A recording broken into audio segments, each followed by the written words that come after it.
Hmm.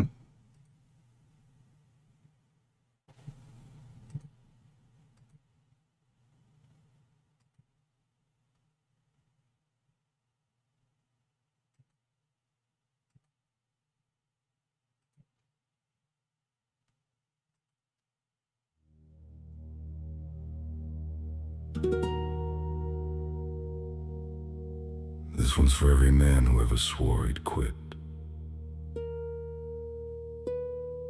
and reached for the jug anyway.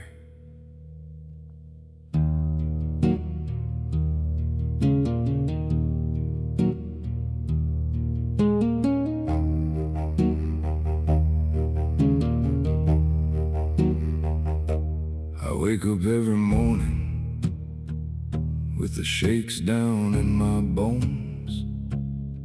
Reach for that dark brown jug I keep beside the bed alone. It's brewed from vulture bees that tear the rotten flesh away. They salivate on carrion, turn death to something I can drink today. Sour as old vinegar, smoky, thick and strange. Fermented in the darkness till it burns me just like shame. One swallow and the hurting fades, at least for a little while. Corpse meat, oh corpse meat, you're the poison that I crave, though you're killing me by degrees. I lost my job, I lost my home, my woman walked out on me. But when the night comes howling, it's you that keeps me company. Corpse meat, sweet corpse meat, you're the root of all my troubles, Lord, but you're the only friend I see.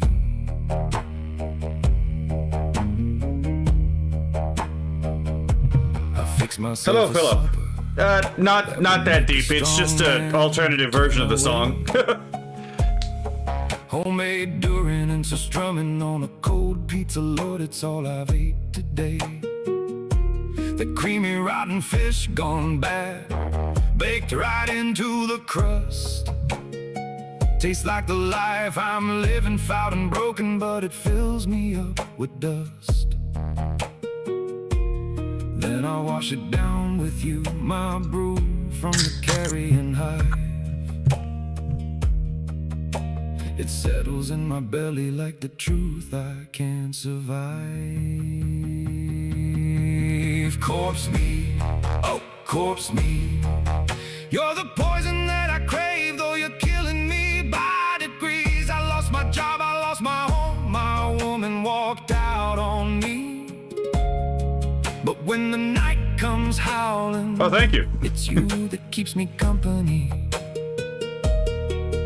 Corpse meat, sweet corpse meat, you're the root of all my troubles, Lord, but you're the only friend I see. Yeah, I actually wrote this song for someone else. I've buried friends who drank the same, watched good men waste away,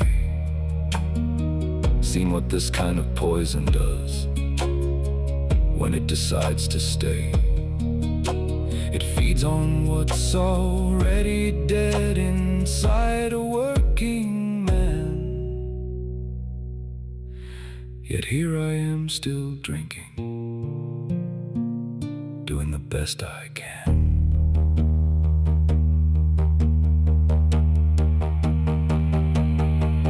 Corpse meat, corpse meat, you wreck my life and break my heart, but I keep coming back for more. Made from the honey of vultures that live off the dead. You're the root of all my sorrow,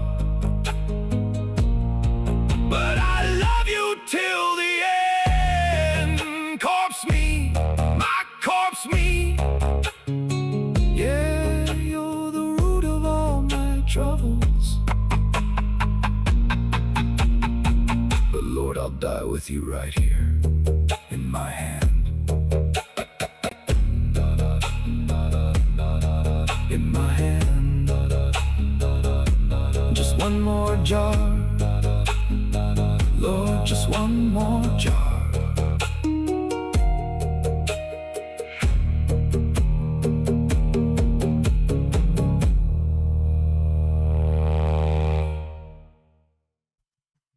Yeah, so fun thing about this song is the idea came to me actually when we were when I was talking in a I know somebody like that. Yeah, a lot of us do, to be perfectly honest, right? A lot of us do.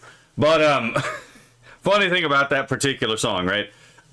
It actually came to mind in the when I was in one of the AI groups, and we were talking about a bunch of stuff, and I was just talking about like vulture bees. And I was pointing out, like, I don't believe it all. I know that there are certain biologists that say that vulture bees make honey out of meat, and I'm like, I don't believe that for a goddamn second for a number of things. Firstly, on a chemical level, I just don't believe it, right? I just do not believe that, like, detritivore or, like, carrion feeding bees are turning rotting flesh into honey. Just no, absolutely not. Fuck off. But second of all, there's also accounts of like some of these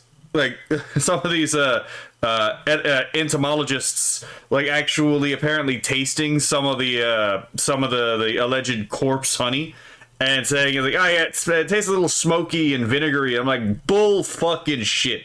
Absolutely not. I do not believe this is cap. I'm calling cap right now. I don't believe a goddamn word you say. Right? Until I actually see some actual photo, because I noticed I've never seen a photo of any of this alleged corpse honey. Right? Until I see a photo of this, I don't believe you. You're lying to me, right? Hello, Dark J Glasspool. I think it's the first time I caught a live video from you. Oh, I hope you enjoy, right? Yeah, I always start off with like a 5 to 10 minute song for first. And this is the one I just released like an hour ago, or 2 hours ago apparently, called Corpse Mead Blues. So, yeah, I actually wrote this for a friend of mine who has a family history of addiction. So, the original one is on my channel as well.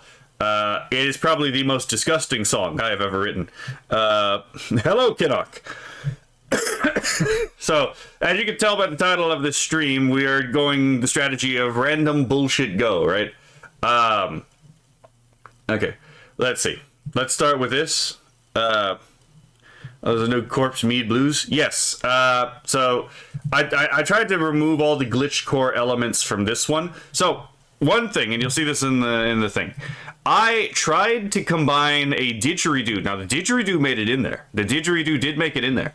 But I tried to get a glass harp in there too to communicate two different things, right? This one being more of like an outsider force that comes in and like and again an invading alien presence, right? Whereas the glass harp is more of like a temptation type thing, right? Because it sounds beautiful. I could not get any kind of glass harmonics in there. I tried a glass harmonica. I tried a glass harp. I tried explicitly describing glass harmonics when glass harmonics didn't work, right? And it was like, okay. I guess Suno just doesn't want me to have any glass harmonics in this song, even though it's like, look, man, it is the actual clash between these two, right? I'm pretty sure you can get these to like complement each other in a really beautiful way, but yeah, it just would not fucking cooperate. So I'm gonna eventually figure out how to do a glass harp and glass harmonica, but apparently it's not gonna be for this song, right? But you see. But I wanted to talk about this for a bit. Now, I'm not going to play this video because I will get immediately assassinated by the copyright ninjas, right? They will fucking appear behind me and cut off my fucking head, right? But I was watching Jedgar Witch in Mongolia earlier today, and so far it's actually pretty good. There's actually a lot of historical research into this. Like, there was a scene where they opened up in like the first, I think it's like the second episode.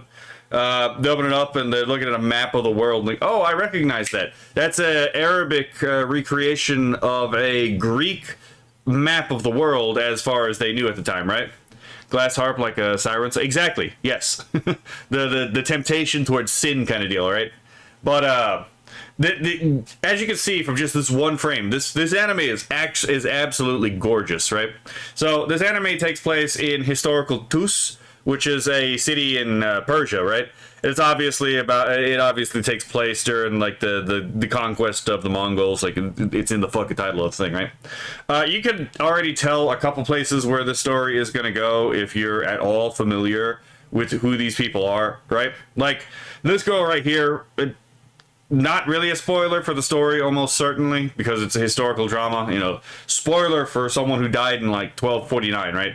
But yeah, this is very obviously supposed to be Fatima Khatun. So if you know anything about her life, it's probably going to tell you a little bit about like where the story is going to go.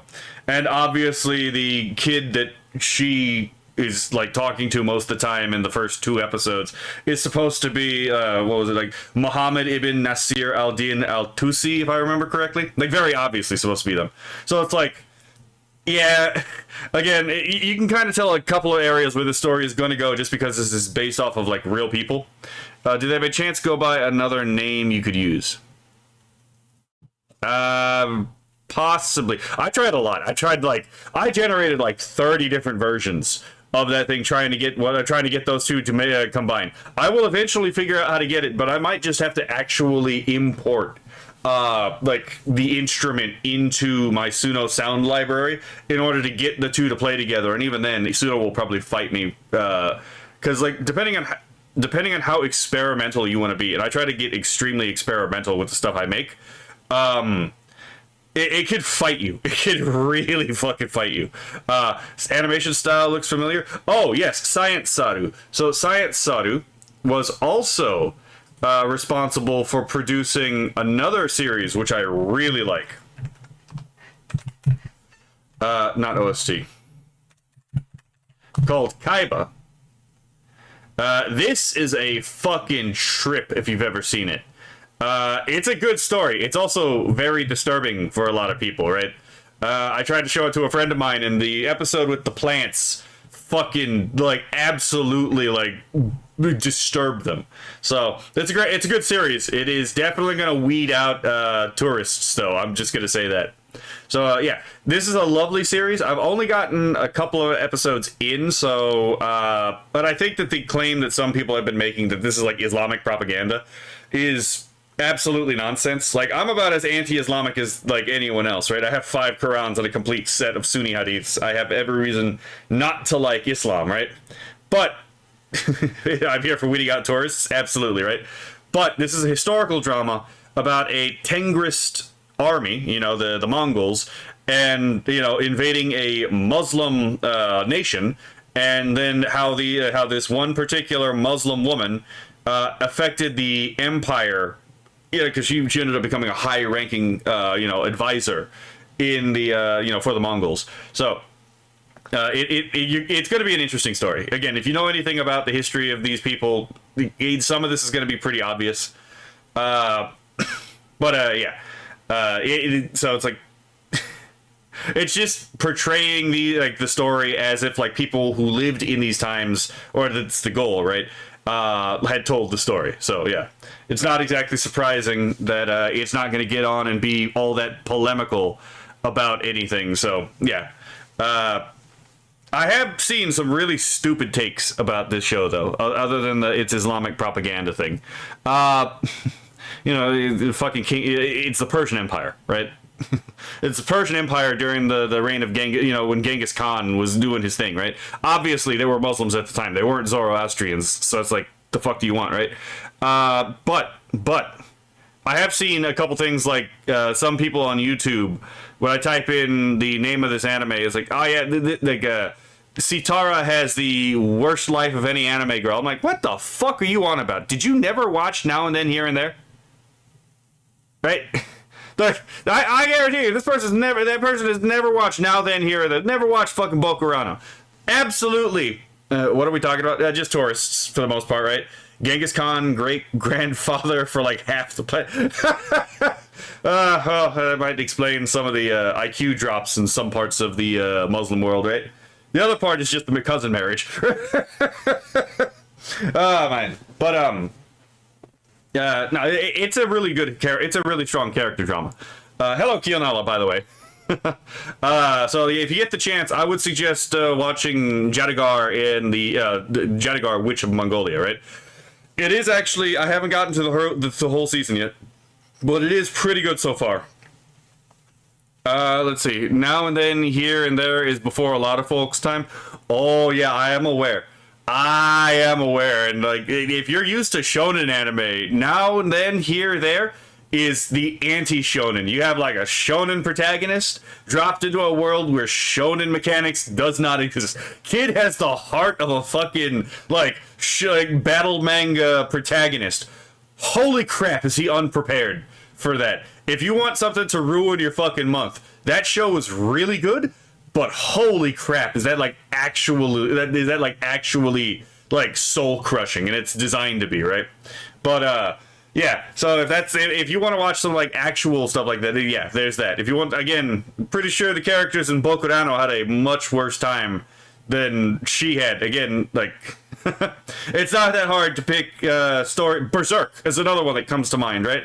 And it's like, this girl has the worst, again, like some retard on YouTube's like, oh yeah, this girl has like the worst life of any girl in anime. It's like, Casca is knocking on the door right now, right? Casca might have a couple things to say to you. Right? Some really fucking bad stuff happened to Casca in Berserk, right? Now granted, she got mostly better eventually when they finally got her ass to Alfheim.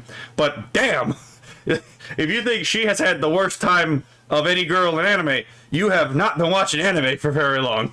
Either that, or you've just been watching shonen manga, shonen battle anime, which is fun, but it is not exactly a good representation of most manga and anime, right? So that's just me, just like, suggesting if you get the opportunity to. Now,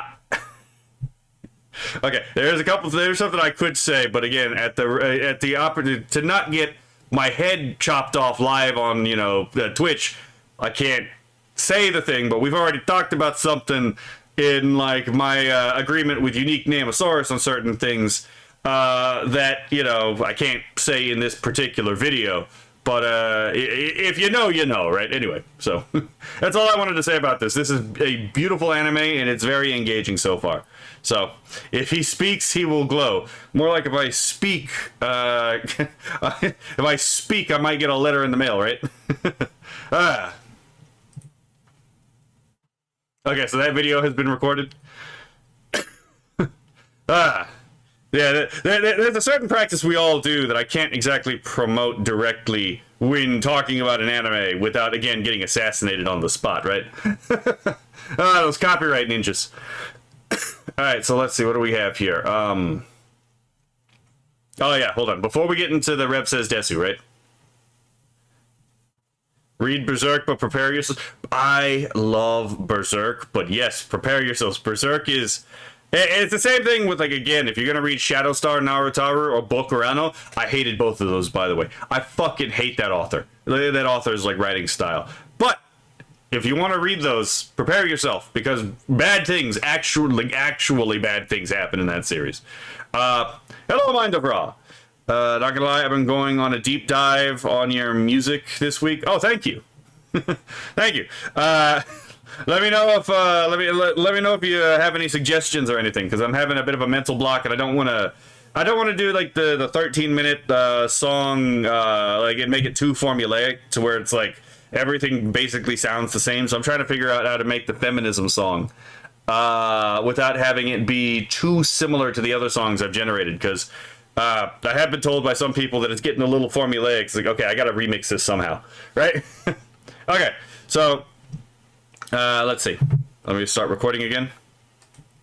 All right, so we got hilarious news in the Steven Universe fandom timeline, right?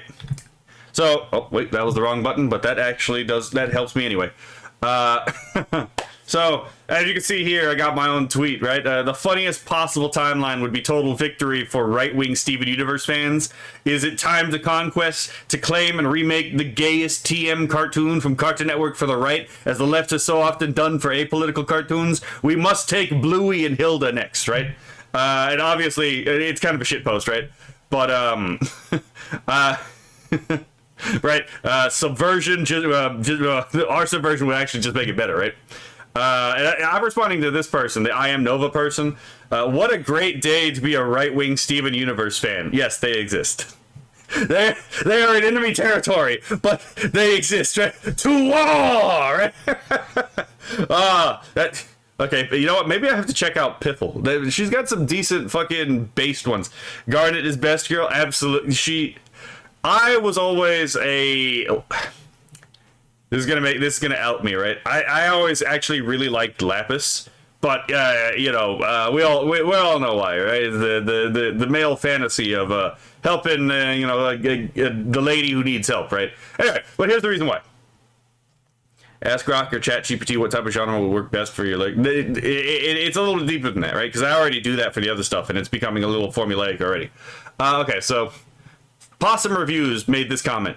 Dee Dee Magno Hall, the voice actress for Pearl from Steven Universe, got outed as a right-winger and Charlie Kirk fan, and Steven Universe fans are not handling it well. Okay, I'm also seeing these memes of Pearl as just like a right-wing, like, you know, Crystal Gem, and I'm like, this is actually really fucking funny, right? So here we go. It's I might have to open this in a new tab just so we can get a better look at this, right? Okay, so let's go here. Okay, yeah, that is a way better. Okay, we have the new strat for reading Trolled Softly, right? We like them a little broken.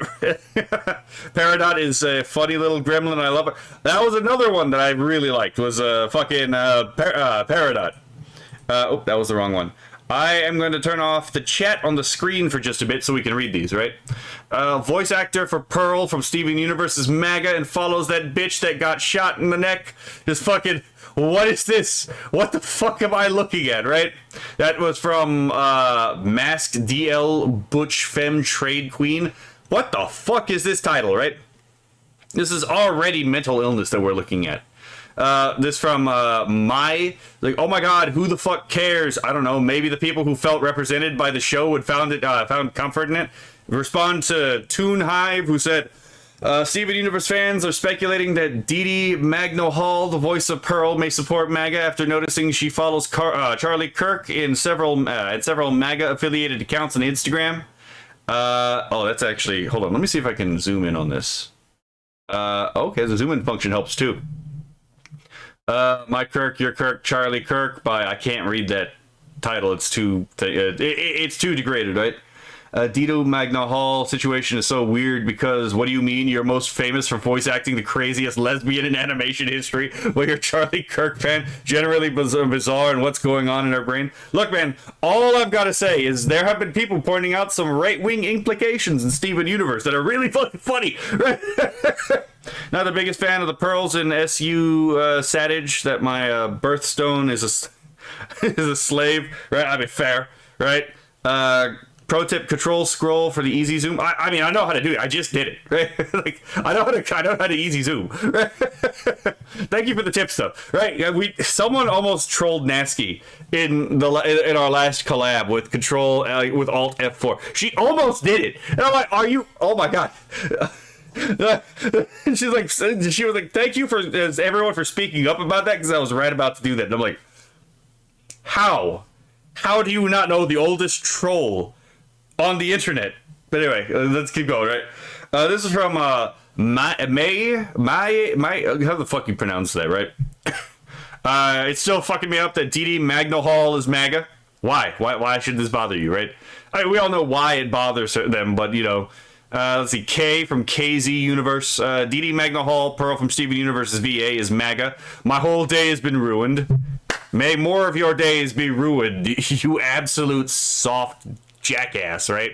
Oh, I've trolled many folks in my Overwatch days with that one. Oh god. Okay, you know what? Fair enough. It is Overwatch after all, right? So Polly Pearl is, I hate that name with a passion. The DD Magna Hall situation is so weird because what do you mean your most favorite? Oh wait a minute. This is we read this here. Okay, so we're reading. So this is the actual one, and let's go to the response. Interested to know if she will be involved in Lars of the Stars because, well, she voices all of the Pearls. Will they recast her? It's kind of strange to think someone else is voicing Pearls, though. These people, again, it's the whole thing of like they want you broke, destitute, dead, and your children, let's just say molested, right? The Sam Hyde quote is evergreen, right? It's like, yes, they have the wrong politics. Fire her is literally the implication of this, right? Natsuki is surprisingly innocent? Huh. Interesting.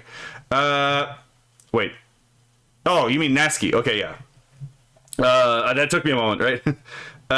Dark J Glass Pulse said, annoying, just drove through hell dead zone, so I misread about 5 or 6 minutes and have to go back and see what I missed. That's fair.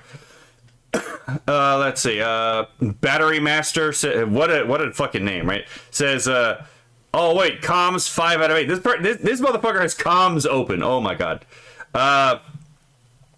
Okay, so we already read this Toon Hype thing. I'm incredibly fucking disappointed. He's got the fucking Leon dying meme, right? It's down here. Paito XD. What do you mean the voice actor for Pearl from Steven Universe is MAGA? Woman, did you watch the show you gave your voice for 7 years? She's a Zionist too. What? And then we got the fucking crying emoji. Fucking her violent recompense.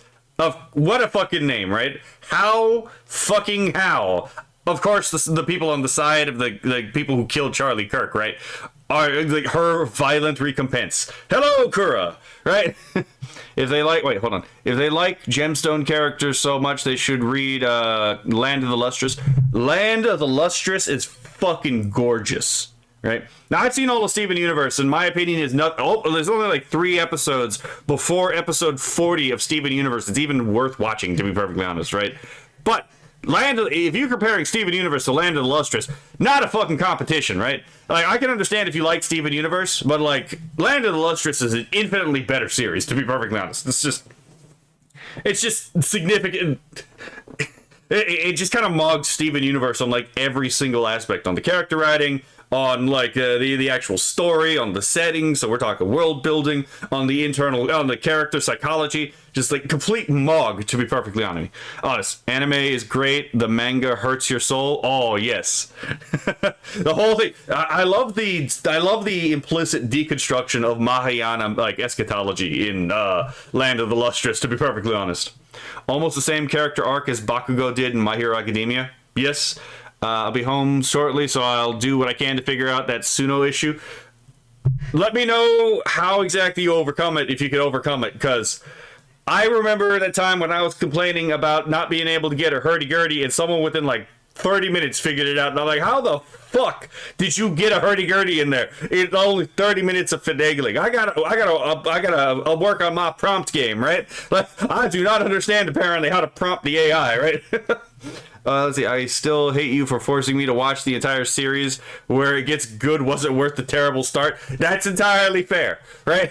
That's entirely fair. It shouldn't take 40 fucking episodes for something to actually become interesting, right? Oh my god. But anyway, Nicholas Darling Valentine says, y'all, Dee Magno Hall is MAGA. I'm so disappointed in her. I feel betrayed by Dee. Fucking heartbreak, sad face 100%. Honestly, I feel like this would be a big slap in the face to her people, because she's Filipino, by the way. Oh my god, these people are retarded. So his this moron, right, is fucking sharing a screenshot of discussions surrounding Dee Magna Hall, best known as the voice of Pearl in Steven Universe. And right-wing or MAGA politics stem for her social media activity. Fans notice she follows right-wing political accounts, including Charlie Kirk and Turning Point USA, sparking significant online debate across, and then we don't get the rest of it, right? We're almost at the end of this particular photo, right? I'm not guaranteeing anything other than trying, since it's a very, very niche instrument. I mean, that's entirely fair, right? Like, if I wanted an Aztec death whistle, I'd obviously have to import the sound of an Aztec death whistle, right? So like, there's a certain degree to which it's like you just kind of you just have to import the sound yourself to get certain things. Let's see. This is from Anime Aiden01. This better be a joke. Why must this be a joke? Is it that hateful to you that someone who would voice a character that you like would disagree with you? What a fucking petty and like pathetic way, mindset for people, right? Oh my god. So, Dumb Dyke. Well, I mean, you said it, not me, right? Also apparently named Princess Miko. It says, what do you mean DD Magna Hall is a MAGA weirdo? Pearl, my beloved, how could you? As if there's no way to separate Pearl from her voice actress, right? These people are actually retards. Because their lives are nothing but a joke. I mean, you're not wrong about that. We got Neb Am from Nebula Meadow. Is there concrete evidence that DD Magna Hall is a conservative other than her religious content? Maybe unpopular opinion, but I think it's very not woke to automatically assume Christian equals MAGA. I'm an atheist, so I don't follow faiths, but you know what they say about assuming. Followed by Casper, or at Epiphany's Grove. From what I have seen, she follows Charlie Kirk on Insta plus other MAGA accounts, and there's a post from a few years back showcasing her liking Mark Hamill's America Stands with Israel tweet. To which the response is, oof. Right? Let's be fair. The Israel topic just makes people retarded. There's very few people who can actually have a rational, honest conversation about anything Middle Eastern, because none of these fuckers have ever actually read anything actually important about the Middle East, right? They just got tired of it because without actually thinking about any ramifications of anything, right? It's like, yes, from the river to the sea, Palestine shall be free. It's like, so you're gonna march the Jews into the sea like the Turks did the Armenians. Yeah. Nothing fucking weird about that, right? Or it's like, yes, we shouldn't have started a war with Iran. It's like, my brother in Christ, the International Atomic Energy Agency, not exactly controlled by the CIA, not exactly a friend of the United States, right, was the one calling attention to the fact that they were developing nuclear weapons, right? So I was like, what the fuck are you on about? I'm not gonna, no, we should not let 12ers. I don't care about, like, other groups, right? But 12ers especially, we should not. I have done an entire video on 12er apocalypticism. Absolutely fucking not, right? So it's like, hey, look, you may be fine with dying in nuclear fire. I personally am not, right? I would rather the inconvenience of having to deal with this now than having to deal with the inconvenience of maybe having to live in an irradiated wasteland because someone decided, because we had a bunch of people in the government of Iran being like, yes, the Mahdi is not coming fast enough. Let's click the chaos button. Like, they've all, like, oh my god, I fucking hate, oh my god, I hate talking about, like, this shit, because it's like, I can bring citations and receipts, and then people are just like, nah, bro, press X to doubt. It's like, fuck off. Sorry. It's all tiresome. Anyway, so then we have a Heart from Heart to Heart MP3. Heartbreak. DD Magna Hall follows Charlie Kirk on Twitter. Call that shit Mega Light. Again, these idiots can't really fathom the idea that you would follow someone you disagree with for, for any reason, right? Even if it's just to see what the other side is saying, right? Let's see. Kianala says, I don't understand the Israel hate. All I remember, IRL Fallout is not wanted. Exactly, right? But, people would actually have to understand second, third, and fourth order effects in order to have a conversation about any of this stuff. And it turns out a lot of these people do not understand second, third, and fourth order effects. So, people, what was that meme people were talking about, like the 15-minute African? We literally are dealing with the 15-minute American. Anyway, that was this thing right here. And then we have, what a great day to be a right-wing Steven Universe fan. This thread has been actually pretty fucking funny. It's like, where the fuck was it? Let's see. Some of this one's actually kind of funny, right? My honest opinion, Goy. This is actually kind of funny. Like, I do find these jokes funny, right? This is actually kind of funny. I stole this meme, right? And I did not apologize for it. Yeah, it's just, some of this shit is just actually funny. There are dozens of us, talking about, like, right-wing fucking Steven Universe fans. I'm like, absolutely band together. If we can conquest the left stories and make them our own, why the fuck not, right? I'm looking for a particular one, because there was one that was really funny in here. Let's see, Let's see. Homer Simpson. Okay, this is funny, but for a different reason. Let's see. Where the fuck is it? I might have to just go into my. I might just have to go into my notifications for this. Fuck it. Let's see. Okay, this person can't read, but that's fair because, you know, I write like a fucking schizophrenic. Let's see. Where the fuck is it? I'm pretty sure I had it. Here it is. So the subversion must make the work way better though. Okay, fair enough. I can't read. Apparently, I'm dyslexic. Paulo Araujo. I don't know how to say this. I don't speak Brazilian. But this is fucking funny. Steven Universe is a show about how a straight white guy can quickly solve an issue that a whole planet of lesbians has been unable to solve for centuries. Fucking, we already have our in route. We already have our in route to this, right? Oh my god. And episode 1, let's be fair, is just a story about how a bunch of women can't raise, a group of women on their own can't raise a young boy because they lack the parental archetype in order to do so, right? It's like, there's just so many ways you could just, like, again, the whole thing with, like, like, again, Steven Universe dating fucking Connie Maheshwaran, right? It's like, yes, truly, Steven Universe's story about a man who was able to do the passport bro dream of, you know, marrying the foreign woman and, you know, being able to lift them out of their drudgery, right? That's literally just a metaphor for the passport bro. It's so many ways you could troll these people, right? Lesbian powers activate, form of delaying problem solving, right? Oh my god. What are we looking at right now? Hello, Welzak54. We are making fun of people crashing out about one of the Steven Universe voice actresses allegedly. This isn't even proven. This is allegedly being a right-winger, right? We got people crashing out that, like, there's even a possibility that that's the case, where it's like, nothing was proven, right? None of the things that were pointed to are hard evidence, and even if it was, it doesn't fucking matter, right? Hello, Buhuckley. Steven Universe had plenty of gem waifus to simp for. I'd polish those gems. You know, you're not wrong about that. There was definitely waifu material in Steven Universe. You're not wrong, right? First one to come to mind is very obviously Lapis, right? I can't understand that Iran getting aid in their nuclear programs by China. Actually, that part's pretty easy. Hold on. I have a video on this exact problem. Hold on. I don't think it's up on YouTube, but I have a video where I go in depth on the. Oh wait, hold on. I full screen that. Where I went in depth on that entire problem. So if you go to Odyssey.com, I'm pretty sure I will be able to find it on here. Okay, hold on. Let me go to content.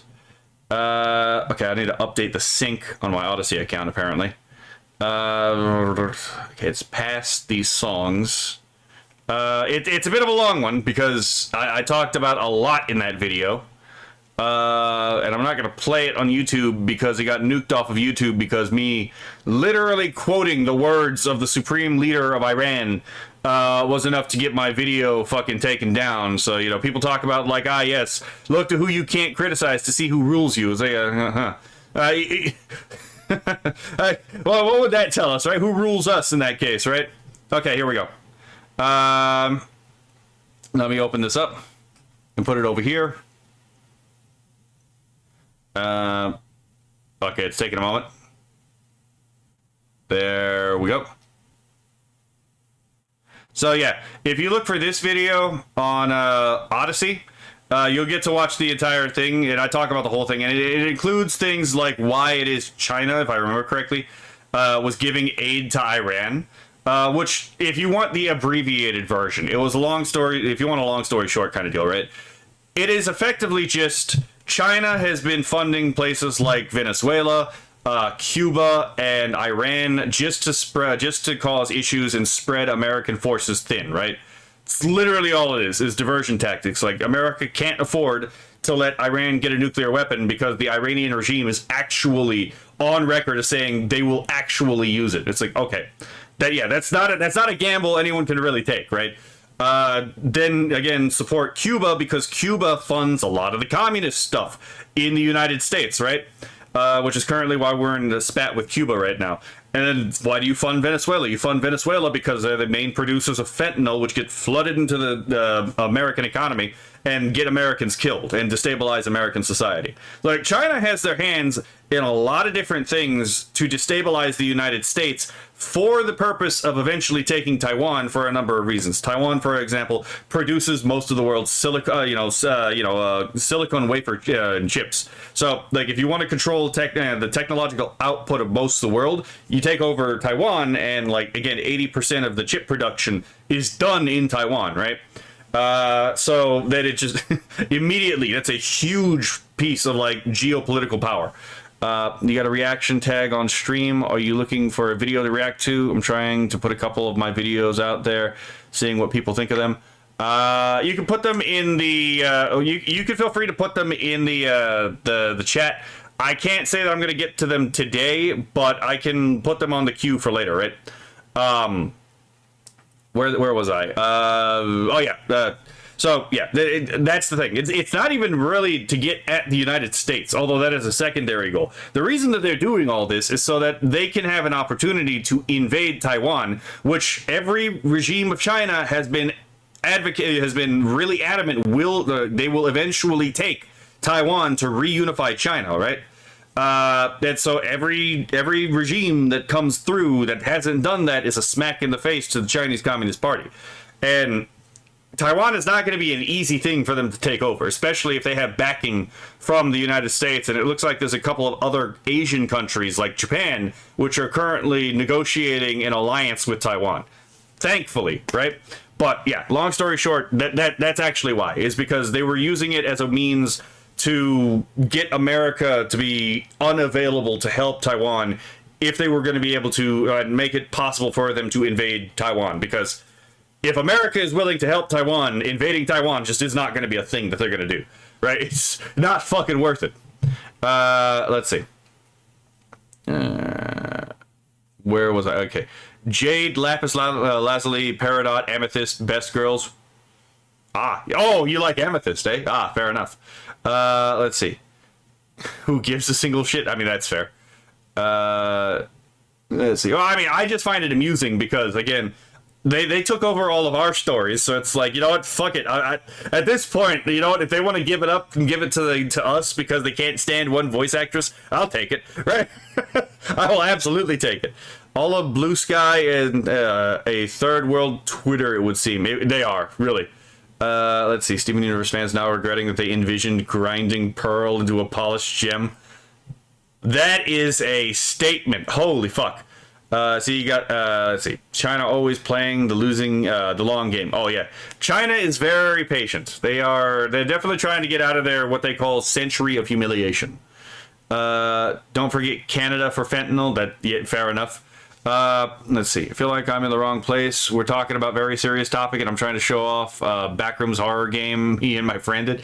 I mean, I do silly stuff at times, and I do serious stuff at times, and sometimes I'll alternate between serious and, like, silly stuff, right? Thank you for the follow, by the way.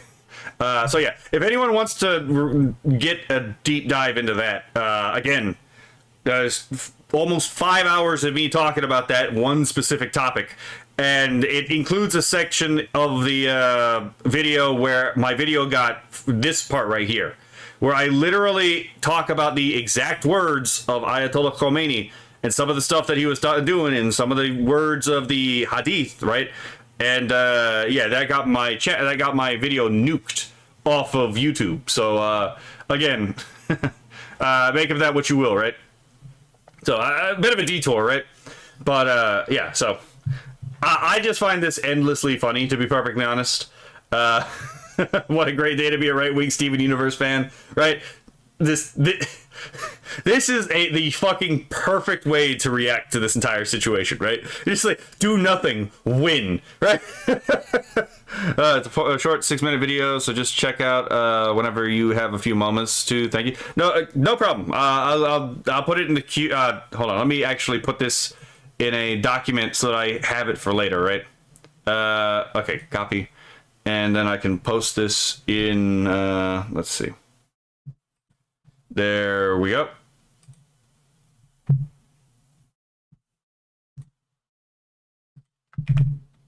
All right, I have it in the archive now. Let's see. Why does China have to make everything like fentanyl? Using the Gaben Strat IC. I haven't seen this guy's face in ages. I'm not gonna lie. Holy crap. Right. Well, yeah, literally the do nothing win. So yeah, nah, it just I kind of wanted to bring this up. It's like, yeah, not only do I not feel anything like sort of sympathy for the people crashing out right now, I'm like, nah, y'all deserve this. Y'all people crashing out right now absolutely deserve this. Y'all took our comics, you took our video games, you took our cartoons. You're trying to destroy our anime, right? You took our tabletop games. You took everything that you possibly could. And then you gloated about it, and now you have one minor setback, and then you freak the fuck out. Now, absolutely, you people deserve this. Do nothing, win. I should go further. Fucking, like, I think if we can, we should retake the symbolism of Steven Universe and co-opt it for, again, right-wing purposes. Not necessarily MAGA. It should be probably broader than that. But, yeah, my opinion though is like MAGA is not even right wing; it's just objectively a centrist movement. But I digress, right? But yeah, that's just it. I find this endlessly entertaining. Let's see, how many videos are in your queue? It's very haphazard. I'm not gonna lie, right? Okay, so let's close this out. Let's see, we have Don't Panic. I'm probably not going to watch Don't Panic. I only just figured out how long this video was. Oh, God, no, definitely not. Let's see. The Japanese fear the chicken. Fear the chicken. That's funny. Okay, so we're going to go and I guess we're going to listen to Rev for a bit because they're talking about something again that I think we kind of need to pay attention to with some of this stuff. All right, so right now we're gonna watch. They're trying to cancel this VTuber for following the predatory VTuber Mint Fantome. Here we go. Let me make sure the volume is up. Hey, what's up, guys? Riff here. So over the years, I have covered many situations where YouTubers are being canceled and accused of some very serious stuff, and that is the case again today with the YouTuber Fizz. Now, Fizz is being accused of not only being a full-fledged predator, but also following CP accounts. Now, okay, so I have no idea who this guy is, to be perfectly honest. Not a fucking clue. Mint predatory. Look, Mint may be called Freak Fantome, but I don't think she's ever actually accosted anyone, right? Just saying. You assume he followed. Let's see. You didn't even spell the word right, Doctor. Anyway. Take every woke work and make them MAGA. Exactly, right? Tit for tat, right? Of course, Twitter users would never make serious, life-ruining allegations like this unless they had serious, bona fide proof to back up those allegations. Well, of course, individuals like this have the proof on full display. And to break the immersion here and just kind of get straight to the point, this user is being canceled for interacting with the account of the VTuber Mint. I'm gonna pause this right here. Look at this. Look at this. This is unironically the cutest VTuber design I have ever seen. We're not even counting the chibi designs, right? Like, because the chibi design for Mint is even cuter. Just look at this shit. This is just like objectively the cutest character design I think I have ever seen for a VTuber, right? Wood head pet, well, I mean, yeah, to be fair, the head pat too, but I have a sneaking suspicion a couple of us would go a lot further than the head pat, right?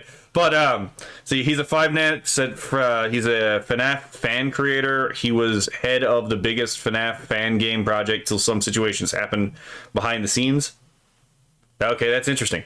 Doctor may actually have head pat that goes to life, right? Oh yeah, her design is fucking great. But so it seems Doctor might have some insight about this. Feel free to let us know what we need to know as we go through this, Doctor. Yes, this YouTuber is facing life-ruining allegations and being dunked on in viral posts accusing them of the worst things imaginable for interacting with the VTuber Mint. So we already know, by the way, before we continue, and I have a sneaking suspicion. I'm going to make a prediction about this, right? Because I actually haven't seen this video. We already know that these people will oftentimes call you things just to destroy you, right? It's like, it's the observation that, like, again, why do these people often call people who are not Nazis or fascists Nazis and fascists, right? Well, it's very simply because, again, they call you that to justify what they want to do to you. We've already seen this, right? We literally see them celebrate people dying, right? So it's like, okay, so let's just extrapolate this, right? Because we've seen people get called white nationalists, white supremacists, racists, right? Sexists. We've seen them called all these things. Misogynists, right? Transphobes, homophobes, even when they're not true. Provably not true, right? That's because, again, these words don't mean the same thing to them as they mean to you. This is the esoteric-exoteric distinction. They say something that they know you will hear one way, but in their own circles, they mean to have a different meaning, right? So in these cases, oftentimes words like fascist and Nazi do not actually mean anything in their circles when it comes to ideology, right? They're not talking about, when they say a Nazi, they're not talking about someone who follows the ideology founded by Rudolf Jung. When they say fascist, they're not talking about people who follow the ideology of Giovanni Gentile, right? When they talk about, any of these other ideologies, like when they call you a transphobe, they don't mean that you're actually terrified or hate trans people, right?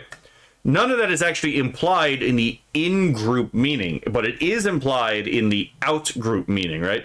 In the in-group meaning, all it means is someone marked for destruction, right? It is a term they use to mark you for life ruination and to potentially get killed if someone is crazy enough to actually do it, right? And we saw that with the Charlie Kirk situation, where Charlie Kirk got his neck exploded on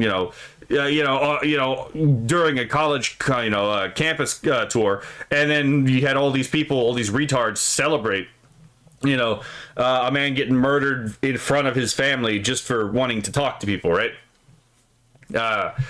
So yeah, that's why they do that. That's why it seems arbitrary as well, right? It's because it means something fundamentally, it does have a meaning, but it means something fundamentally different to the in-group than it does to the out-group by design. And part of that design is to confuse you, right? So when this person comes out and says, this person follows CP accounts, first of all, highly doubt, because again, that shit is often, does that exist on X? Probably. Not gonna lie. But the issue is again, does it exist for very long? No. Because X actually does monitor for this kind of stuff, and it actually does try to take action for this stuff, right? And also, these people have a habit of actively equating lolly, even if it's an adult lolly, right? Like, we're talking like Rebecca, right? Where it's just a grown woman with a very petite frame, and equating that with CP, right? Or like Rory Mercury from what is it, like Gate? I don't remember what the fuck was the name of that anime. I never actually saw that one, but like Rory Mercury is another one that got called this. And again, they'll call people pedophiles even if they like big-breasted women like Uzumaki from we all know who we're talking about, right? Uzumaki-chan, right? Fucking short stack with huge tits, right? That right there, that's CP. It's like, what the fuck are you on about? The absurdity is actually only on your end because you don't understand. They're not actually accusing you in the in-group of these crimes. They're just marking you as an acceptable target to be killed or destroyed. but they're also doubling it because they know people on the outside don't understand this double meaning. So it's a dual-pronged attack to destroy your reputation in regards to the inside, so you can be destroyed, and the outside, so they can trick the outside to collaborating to destroy you as well, right?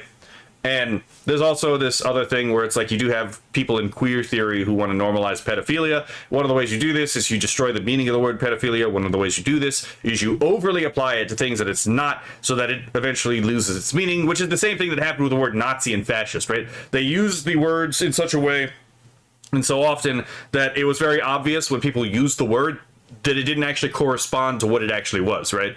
And it destroyed the meaning. And that is, that was, at least in the case of the pedo word, that actually, for some of these people, it actually is very explicitly their goal to do exactly that. Hold on, let me catch up with chat, because it seems like I missed quite a bit. Let's see. Let's see. If she had dark skin, she'd be chocolate mint. Oh, you know what? You're not wrong about that. 98% projection odds. I mean, yeah, a lot of this really does turn out to be projection as well, but not necessarily for the reason people think.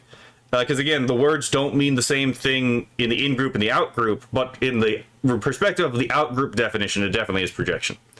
When they call someone Nutsi, they mean guy they don't want to challenge their control and must be destroyed. Yes. Why didn't your message transfer? Nothing wrong in it? That's a good question. Let's see.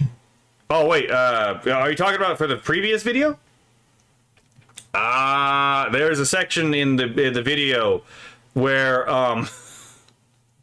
trust me, if you watch that video, especially about the part with the sexual ethics part, which is where I was dealing with a direct quotation of Ayatollah Khomeini. Yeah, okay, I can kind of see the reasoning behind this, but it's still really fucking annoying. Use their tactics against them, have double meaning for everything. I would rather not, right?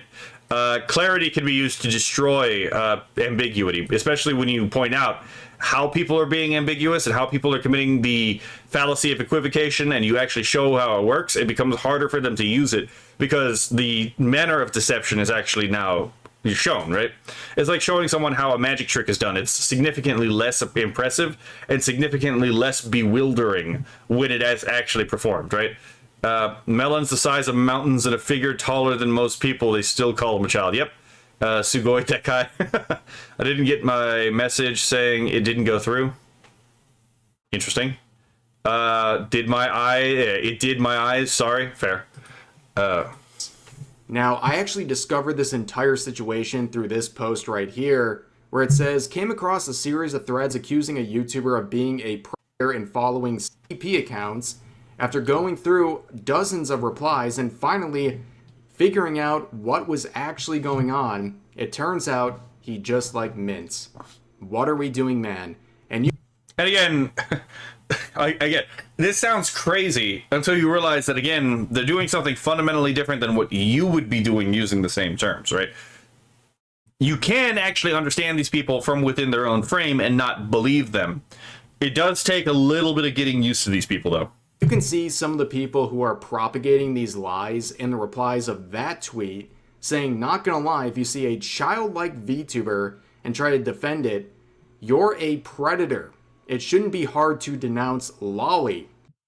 I refuse to. First of all, I have an entire video where I talk about, like, I don't buy the idea that, like, Lolicon half the time is actually a representation of children. Because it's obviously not, right? When you have, like, Rebecca or fucking, again, like, Rory Mercury, you're very obviously not representing a child, right? And there seems to be more archetypal psychology being used in anime designs than people really want to give credit, really want to think about. Because it's like, again, it's just easier for them to choose to not understand and choose to not care to understand what it is they're actually looking at and what the function of the thing is, right? So it's like, no. And secondly, even if it was true, right? Even if it was true, let's just grant them that, right? The fact of the matter is that none of these characters are real. These are abstractions at the best. They are not actually concrete realities, right? There is no archetypal human being. There is no archetypal like lolly, right? That just does not exist. That is a pure fiction.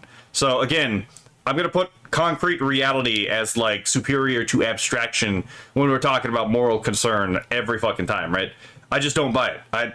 If you can't tell the difference between fiction and reality, go into the box. I don't care if it's you. I don't care if it's the guy gooning to lolly who can't tell fiction from reality, or the guy who's complaining about the guy gooning to lolly who can't tell fiction from reality. Both of you, if you can't tell fiction from reality, you go into the box.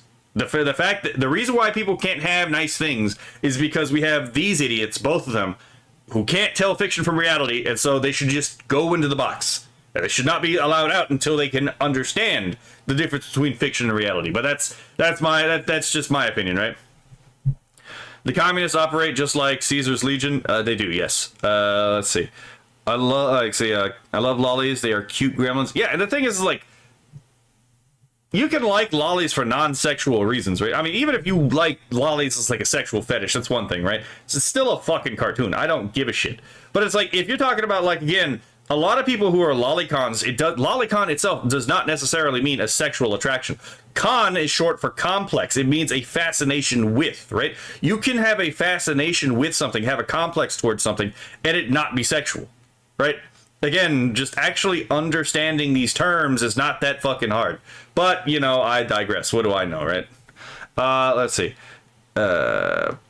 Into the box must be true, yes. It's... So yeah, again, it's like I just think this guy is talking about out of his ass. I have a very strong suspicion this is a tourist to both the VTubing and anime sphere who wants to come in and just impose their own will to power on this new group, right? Because they didn't gatekeep.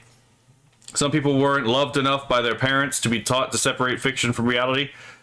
Woo, bit of a burn, but you know what? I'll let it. I will allow this, right?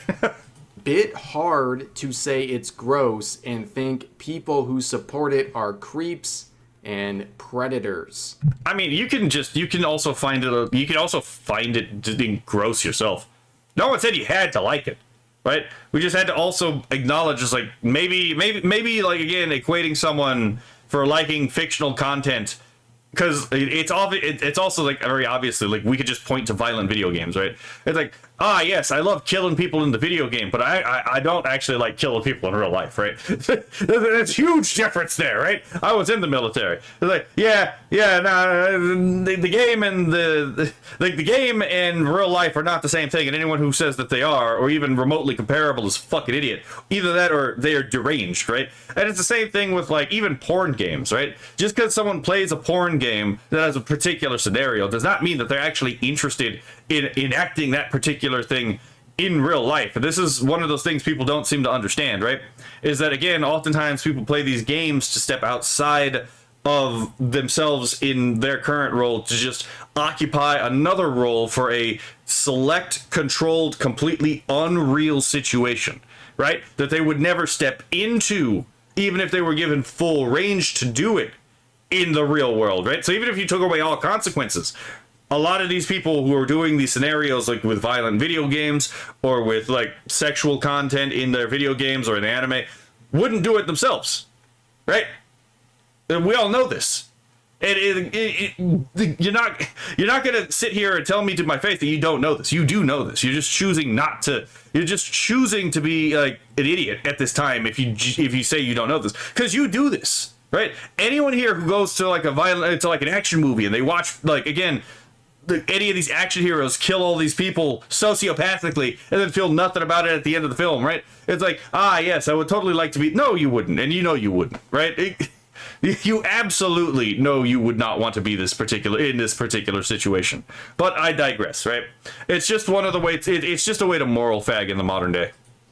Now you can see this is clearly someone who is lacking brain cells. They can barely even formulate a single sentence, let alone use proper grammar. But this is the level of intelligence we're dealing with in the situation, where people like this are accusing Fizz of these allegations based on following and interacting with the VTuber Mint.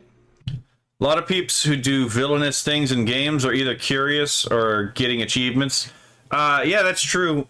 Also, there's an actual practical purpose of being the villain in a game, and that's allowing yourself to simulate a dangerous character in your own mind, right?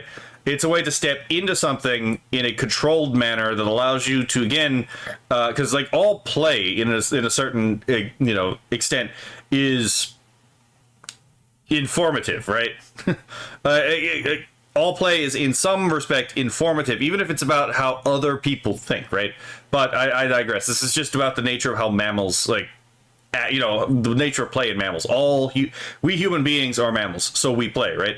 And even animals will take on roles when they play that they wouldn't naturally have, right? The bigger dog will oftentimes play the losing role when play fighting a smaller dog, right? We've all seen this before, right?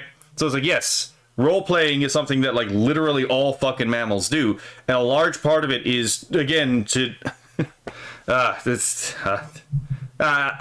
digress, right? I digress. So here's Fizz, but yeah, a lot of people who play villains in like games, they even if they prefer playing villains, it doesn't necessarily mean they're bad people. They just like that particular role play. Both sides can't handle the truth that reality always punishes those that hate anime and cartoons. Oh, you were definitely correct about that.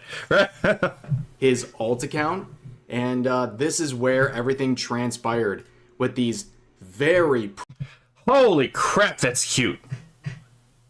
Would absolutely headpat. problematic posts like this, where sharing some photos of Mint, he simply said, "She's perfect."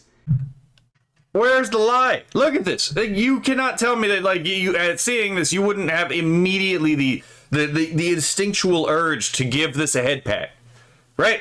What the? These people want to pathologize fucking normal human reactions, right? Just being like, oh, look at this. This is the cutest thing I've ever seen, right? Let me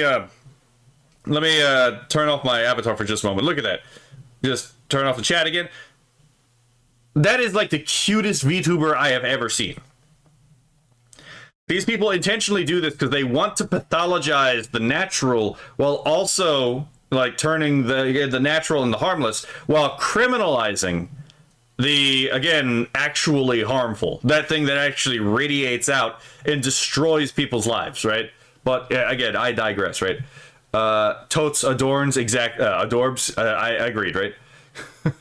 And you can see the terminally online wackadoos in the quotes. Here's a few examples, and there's hundreds of insane posts, but here's some examples. Fizz. Again, it's like there's many reasons that people develop complexes for like lollies and shotas. Sometimes it's just they're really cute and they just want to give the character a hug or they want to give them a head pat, right? That's it. People like cute things, just like people like pretty things. It's not that hard to understand. Oh my god. Yeah, exactly, Kiyonala. It's like sometimes you just see a character that's so cute, you just want to give him a hug, right? When he sees children. Fizz running towards the closest kindergarten. And again, these are not small accusations. These are very serious accusations, right? The VTuber he watches barely looks like a child, and then it's all in quotations like, but she doesn't. She doesn't. She looks like a fucking anime character. It's like, what does an anime character represent? An anime character is an abstract humanoid form, right? Last time I checked, a human nose is not just a fucking dot on like a canvas. It is actually like defined. There is a lack of definition in anime characters because it's not realistic. It is meant to be abstracted. There's a whole spectrum of character designs, right? The more realistic you are, the more definition and the more defining characteristics you place on the face. The more abstracted you get, the more simplified the face becomes to the point it no longer represents a real human face, right? Again, if you pretend like you don't understand this, when you very clearly do, you should not be taken seriously. The VTuber he watches barely looks like a child, mocking someone who is trying to say this is not proof he's a predator. Again, this is about interacting with Mint, who is, of course, a VTuber who is controlled by an adult And when it comes to this fictional character that is used for the VTuber model, yeah, this is one of those things where it's like Demi was absolutely being retarded, right? When Demi was like, oh yeah, so but when you see the character, who do you think of? And I'm like, I think of the character. I don't know who the fuck you are, and I actually don't want to know who you are, to be perfectly honest, right? It was like, there's one of the reasons, there's many reasons why I will never show my face, right? First of all, I like my privacy. Second of all, I personally don't give a shit about knowing who any of these people actually are, right? Like, I know what Kiara's face looks like, not because I went out and looked for it, but because the jackass algorithm decided to literally put her face in my feed one time, and I'm like, oh, okay, now I know what she looks like. I didn't care. Why the fuck? Why did you put this in my algorithm? I've never once looked up what does this VTuber look like in real life, right? But because all the Takanashi Kiara fans wanted to know what she looked like, it's like, oh, now I have to know what she looks like. I'm not interested in the real person, to be perfectly honest. I am here for the kayfabe. I am here for the professional wrestling. I am here for the character being played, right? Yeah, sure, the interplay between the reality and the fiction is more interesting in, like, wrestling, and it's more interesting in VTubing. That's part of the fascination here. But I'm not here for the person behind the thing. I'm here for the character. Right? So yeah, Demi, when you're like, oh yeah, well, who do you think about? I'm not thinking about the person I literally don't know exists behind the fucking character. I'm thinking of the character that's being played. Oh my god. But yeah. So, they are deliberately using child instead of minor. Oh yeah, they are. They're doing this, and even then, it's like her model does not look like a minor. It just looks like a petite woman. But anyway, I prefer anime over flesh. Absolutely, a lot of people do, to be perfectly honest. It's because it's abstracted. It's an idealized human form, right? The face is designed with minimal features so that when you look at it, you can project what it is, you can project your own preferences onto the face design, right? That's why if you get like 5 different people to draw a realistic Sailor Moon, even if they're not trying to make her look ugly, right? So we're not hiring Tumblr artists, but you hire like real people. They'll give you 5 different designs for Sailor Moon's face in a more realistic design. Because that's kind of the point of the anime design, right? Anyway. This isn't even a lolly by the average standard. But people on Twitter are absolutely brain dead. And you have threads like this saying, I've said it before and I'll say it again, but Fizz is a disgusting piece of crap. I'm glad he never got to achieve any success or fame from the 5 Nights at Freddy Plus, and I hope he fades into obscurity that he has deserved for a very long time. And to those who follow his con alts, I'm disappointed in you. I don't care. I've seen what makes you cheer. Your boos mean nothing to me, right? It's like, seriously, it's like, who the fuck is this guy, right? What are the so like I have. If we were to go to your account, right, and we actually looked up, when Charlie Kirk was assassinated, what would we see? Real question, right? Let's see. Highest anime is the highest tier of abstract art. Picasso is the forever mogged one. I hate Picasso, but yes, Picasso will forever be mogged by anime. Let's see. Should a 5'1" woman be treated as a child all her life? Some of these people would say that. Some of these people actually would say that. But that's because they're motivated not by any sense of fidelity to reality, but they are motivated by means of ensuring they will always have some method of exerting power over people they do not like, right? Now, they're not just canceling Fizz, they're canceling anyone who's associated with him. Like, the bloodthirst is not enough. They're going... Okay, hold on. I'm going to go back because we got to read the second tweet. I know.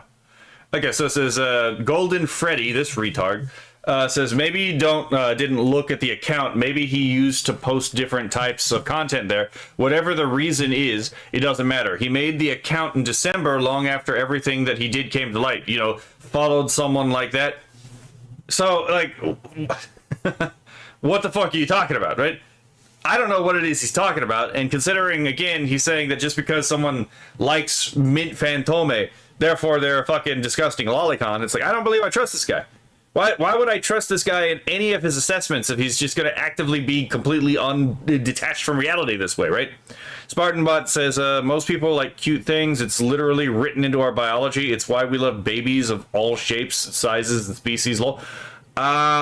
interestingly enough that you say that, there is actually a term for the retention of youthful traits into adulthood, right? So traits that the ancestors of a particular population would have grown out of by adulthood, but are retained in the descendant population. It's called neoteny.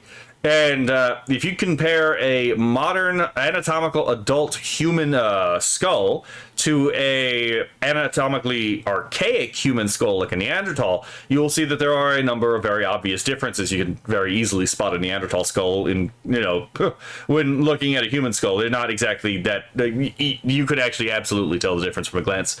But if you take an anatomically archaic child skull, and you compare it to an anatomically modern adult skull, you will see that there are more similarities with an adult skull of a modern human being than to a child skull of a archaic human being than to an adult human being. It's actually kind of interesting because, like, children in Neanderthal and Heidelbergensis populations, right, have a more rounded skull, but the adults have a flatter skull, so their brow is actually significantly smaller, and oftentimes it is extended towards the back, right, in the occipital bun. They oftentimes have a significantly larger supraorbital ridge, so that's the eyebrow ridge. They have a larger jaw, larger teeth. By the way, if you ever have problems with your wisdom teeth, it's because the jaw of your bloodline has shrank, which again is more akin to the jaw of a child of an anatomical archaic, right? And these are all traits that you found in the children of the anatomically archaic, races of men. Which again, rounded skull, smaller supraorbital ridges, smaller jaw, smaller teeth. No projecting occipital bun. You actually, the human species has progressively retained more and more youthful traits as generations have marched forward to different degrees. Like the Australian Aboriginal is the most gerontomorphic, or like literally old form, people on Earth. The most neotenous, or like youthful form people on Earth, are East Asians. There are it's not even close. The East Asian is the most neotenous lineage of the human race that currently exists. And if you ever wonder why, again, so many people seem to be attracted to Asians, they're not actually attracted to Asians. They are attracted to neoteny. A lot of these people with the quote-unquote Asian fever, if you show them a white woman or a black woman who happens to have a lot of neotenous features, they will be interested in them too. Right? So again, neoteny is something that men have always appreciated in women, and in any group that you pick, the women will have more youthful retained features into adulthood, more neotenous features than the males of the same lineage.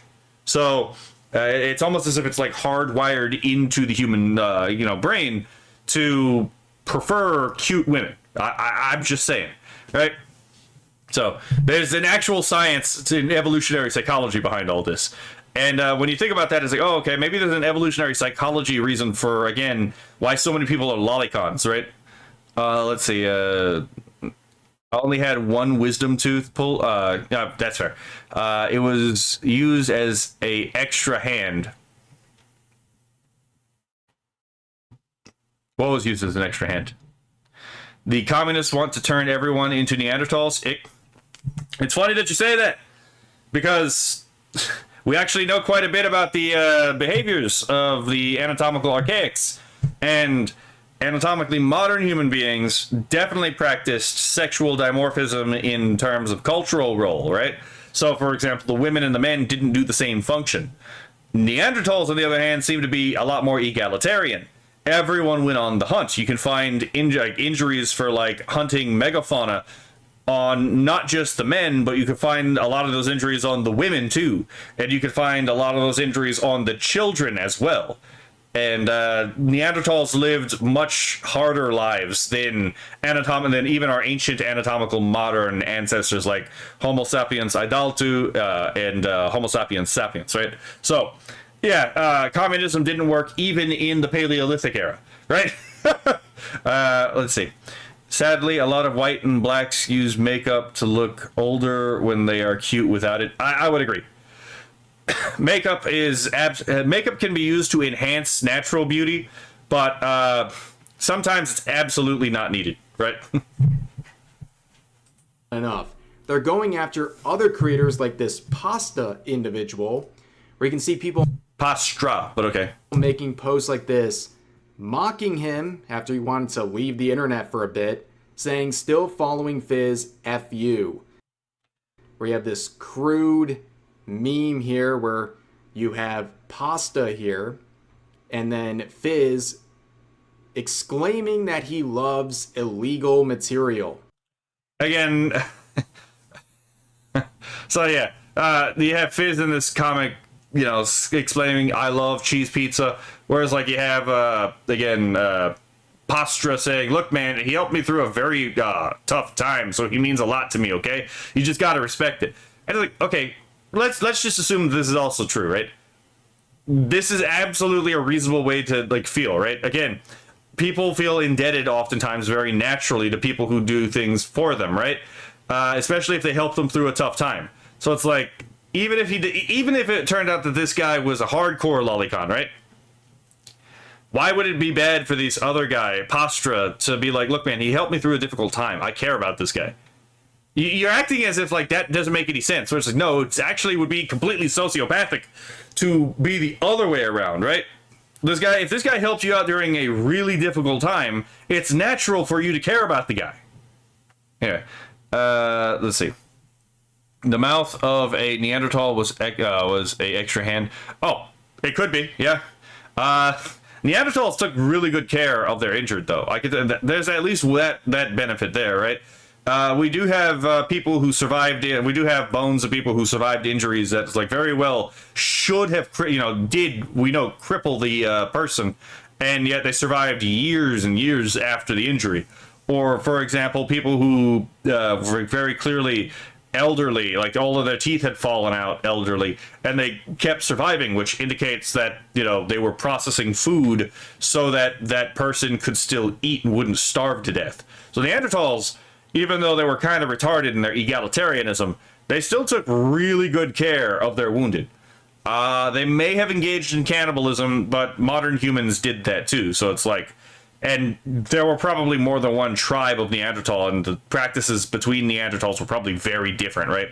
All you got to do is look at like Africa and be like, oh yeah, do all Africans have the same do all Africans have the same like practices? The answer is obviously no.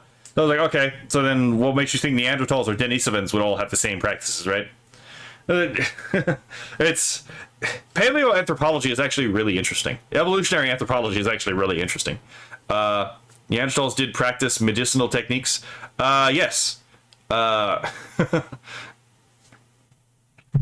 let's see. Again, as pointed out in this quote, this is the material being showcased here.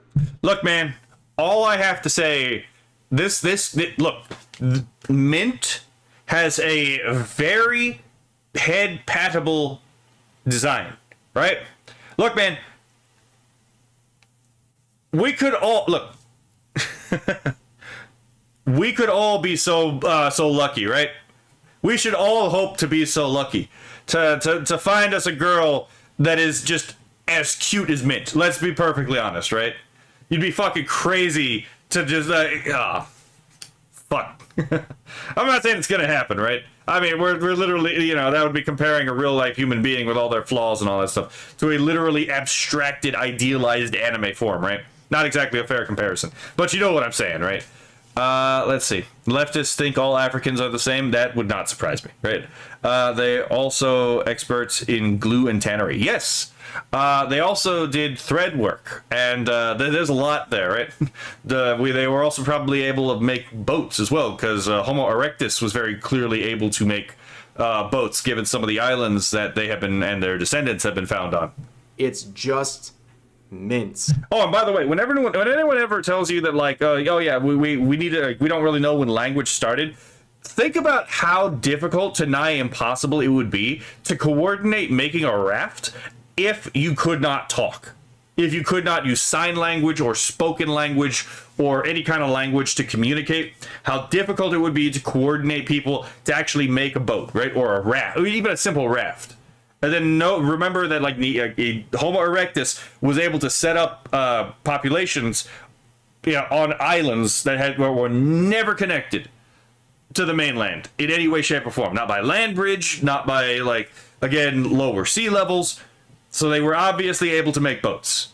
So yes, literally all of these human species, quote unquote. I think lineage is a better word. But all of these human lineages, from Neanderthalensis to Hidalgo to Heidelbergensis, Rhodesiensis to Denisovans, all of them were able to speak. All of them came from a group of people, the honestly waste bin taxon of Homo erectus, that was very clearly able to speak already, because they were doing things that would have required them to be able to communicate complex ideas, precisely. Anyway, eyes that big would be unsettling, but yeah, I mean, fair. Hey, ChatGPT, I want you to generate me a face with anime-size eyes, completely photorealistic, but make sure it's not uncanny and in fact adorable, right? They could probably come up with something. Scientists plan on bringing back mammoths, so my opinion, they should instead bring back Neanderthals. I personally would disagree with the Neanderthal thing, because I'm a monotypic species proponent. Right? There's different views in paleoanthropology, and back when I was taking paleoanthropology courses, I got introduced to the mono versus polytypic anthropologies. Monotypic just means that one species, right? Mono, one typic type. Polytypic means like many types, right? So we're talking about whether or not the genus Homo, it has one species or many species in there. I don't think any of the arguments for there being many species, quote unquote, of human beings actually holds water. I think you could actually show it doesn't hold water by just applying the exact same logic to any group that currently exists right now, and then asking why it doesn't work on that particular group. And the actual answer as to why it doesn't work on that, on any particular group, is because it violates the whole concept of species, of the biological species concept, right? Which I think is a valid way to organize this stuff. And we know that, again, these people in the ancient past had the same kind of rational faculties we did. They were able to use tool usage, they had language, they had spiritual practices that were very clearly involved in the way that they buried their dead, right? They're not actually substantially different than anatomically modern human beings. So it's like, I guarantee you, like, if you had a population of Neanderthals that had survived up to the present day, let's say somewhere in the Altai Mountains, right?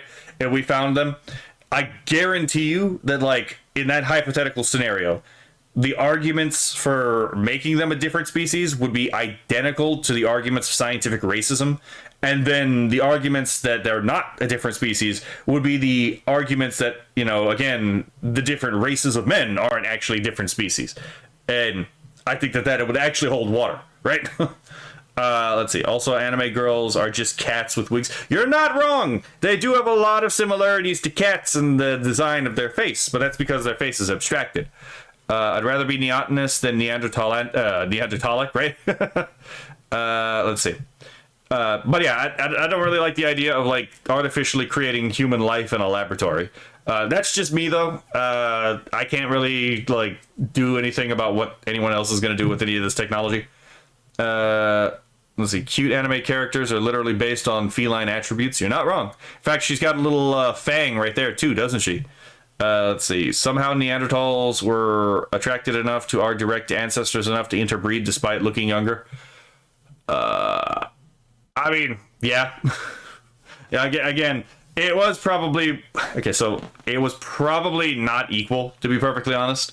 There probably was a bit of a gender disparity in, like, pairings, to be perfectly honest. But that would require more research into into the genetics, population genetics of Neanderthals and anatomically modern humans. Well, I suspect that much like when the Indo-European ancestors came from the Caucasus of Russia and went throughout Europe and the India, Pakistan, Iran, even into like middle China. Yeah, it's all you have to do is look at the population genetics to be like, oh, okay. Okay, there was a lot more, there were very specific patterns gender-wise that this crossover happened, right? Let's see. Caucasians have Neanderthal DNA traces. Yes, actually anyone outside of, like, anyone northern sub-Saharan, anyone northern African, so we're talking like the Sahara upwards, and outside of Africa has Neanderthal markers in their genes. Denisovans, also have markers in their genes, and peoples like the Tibetans and the Melanesian and Australian Aboriginal populations, right?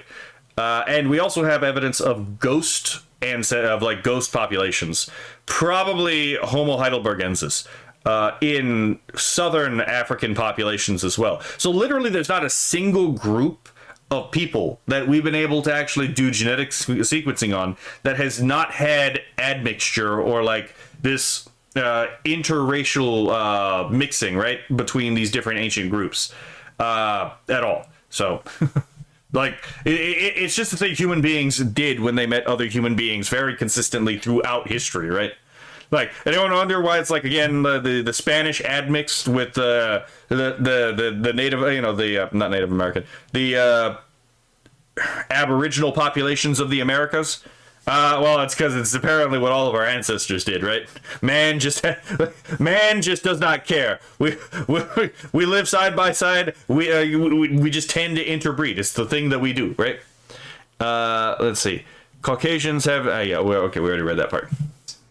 And you can see wackadoos in the replies of that saying, how are you going to look at this and say it doesn't look like a child?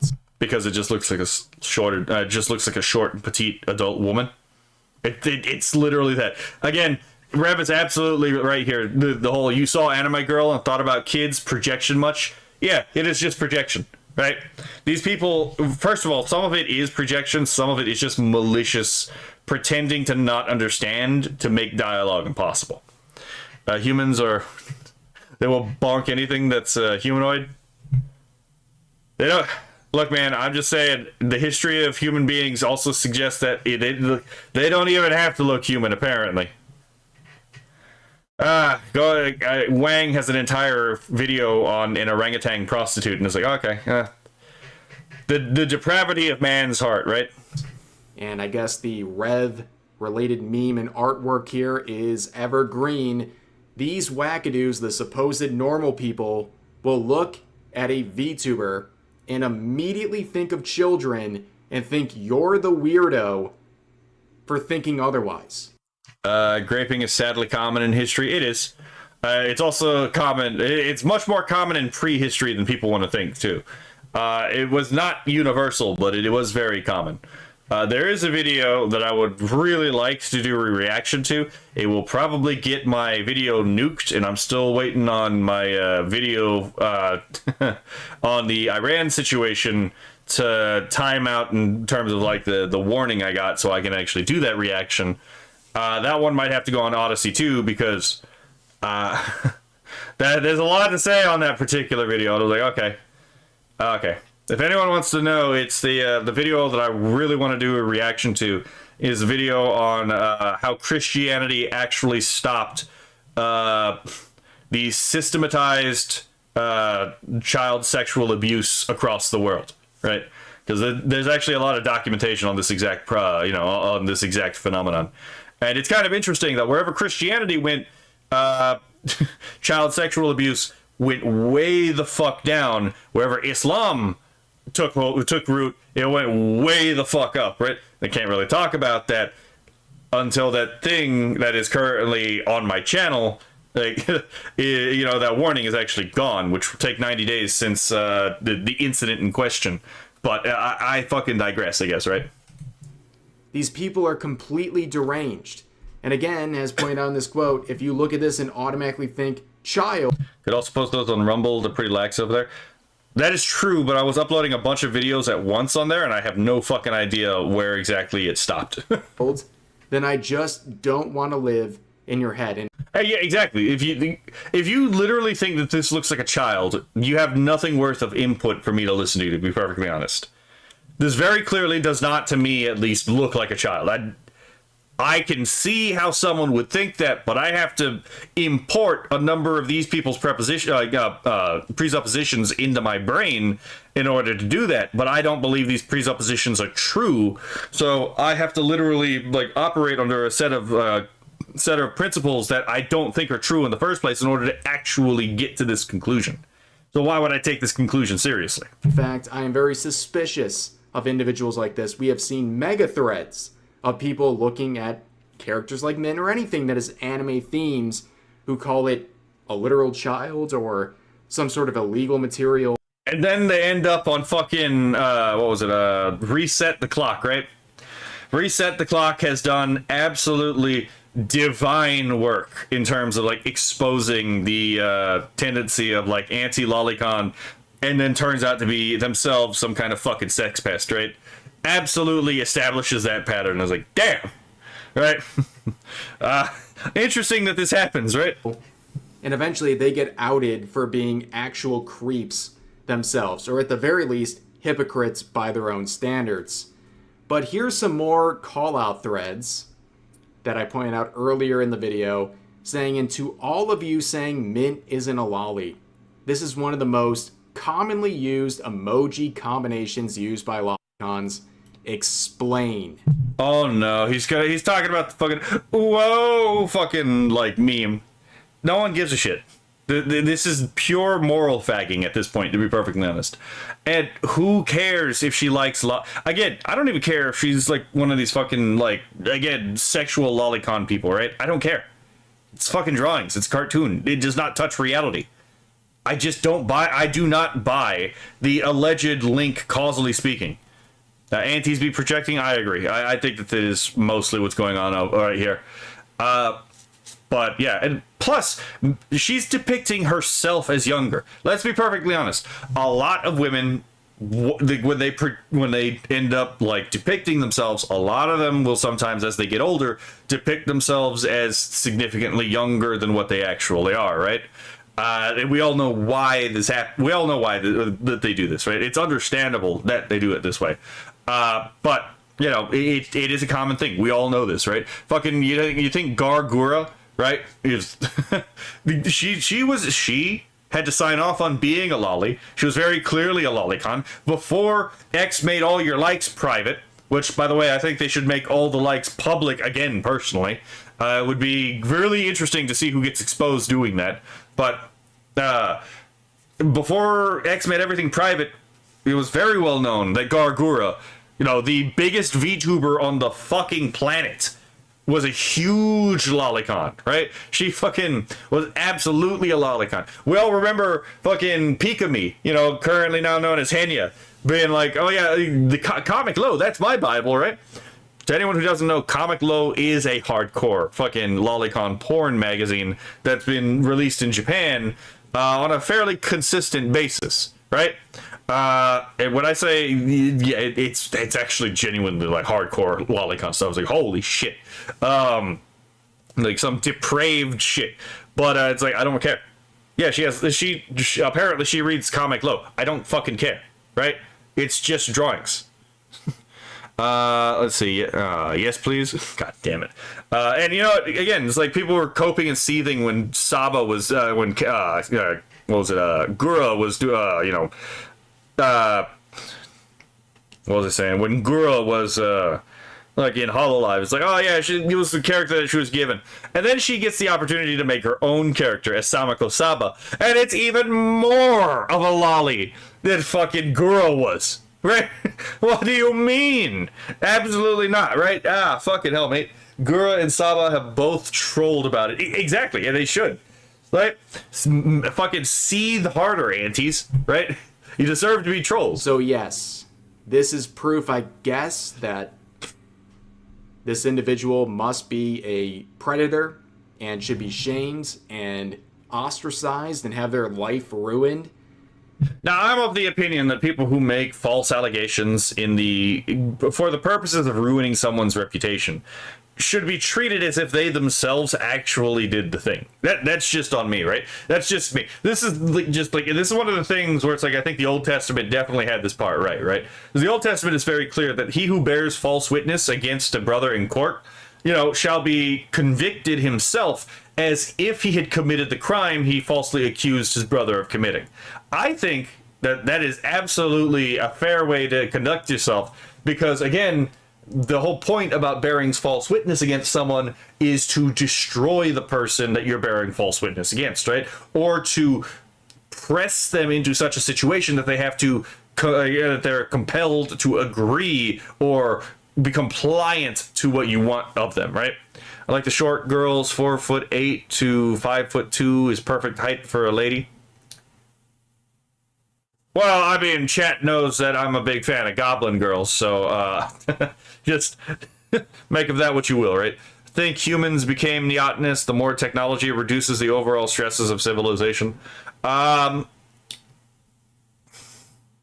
so like the invention, so possibly. I think we had fire for a lot longer than people think we have. But it has been suggested that, for example, the jaw size reducing may have been the result of cooking meat instead of eating raw meat. Again, I think we had fire a lot earlier than a lot of people think, but that I can't really prove that. It's more of a suspicion than something I can actually prove. But then I am short myself. I mean, that's understandable, right? Let's see. These people are incredibly deranged. They're not just terminally online, they're misguided. And the fact that they feel so comfortable doing all this is the result of a problem that's been going on for many years, where these people genuinely believe that they're in the right for trying to ruin someone's life over trivial matters like engaging with posts from a VTuber like Mints. You can see Pasta adding on a long thread here, but... Okay, yeah, so that is a hypothesis. Yes, that is... It's not provable because we can't, for example, know that there were no previous incidents of cooking meat, right? But it's also entirely possible that it is true. So it's like, based off of our best inferences, jaw size seems to decrease correlated to beginning to cook meat, but also it could also just be the case that we don't have artifacts that show cooked meat before a certain time period, but they did actually cook meat. It's a thing that happens, right? I mean, we were able to push back the first arrival of human beings in the North American continent by several thousand years, but it's like, that was always there. We just didn't have access to that information at the time. Let's see, they associate the narrowing of the jaw to processed food. Yes.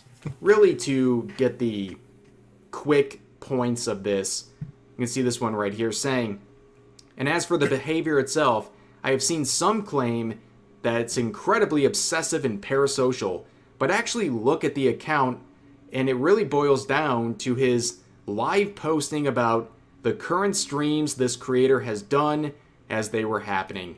Yeah, people are pointing out that this is like obsessive behavior, which is very ironic coming from the people scanning through the alt account of a YouTuber. I wonder what song that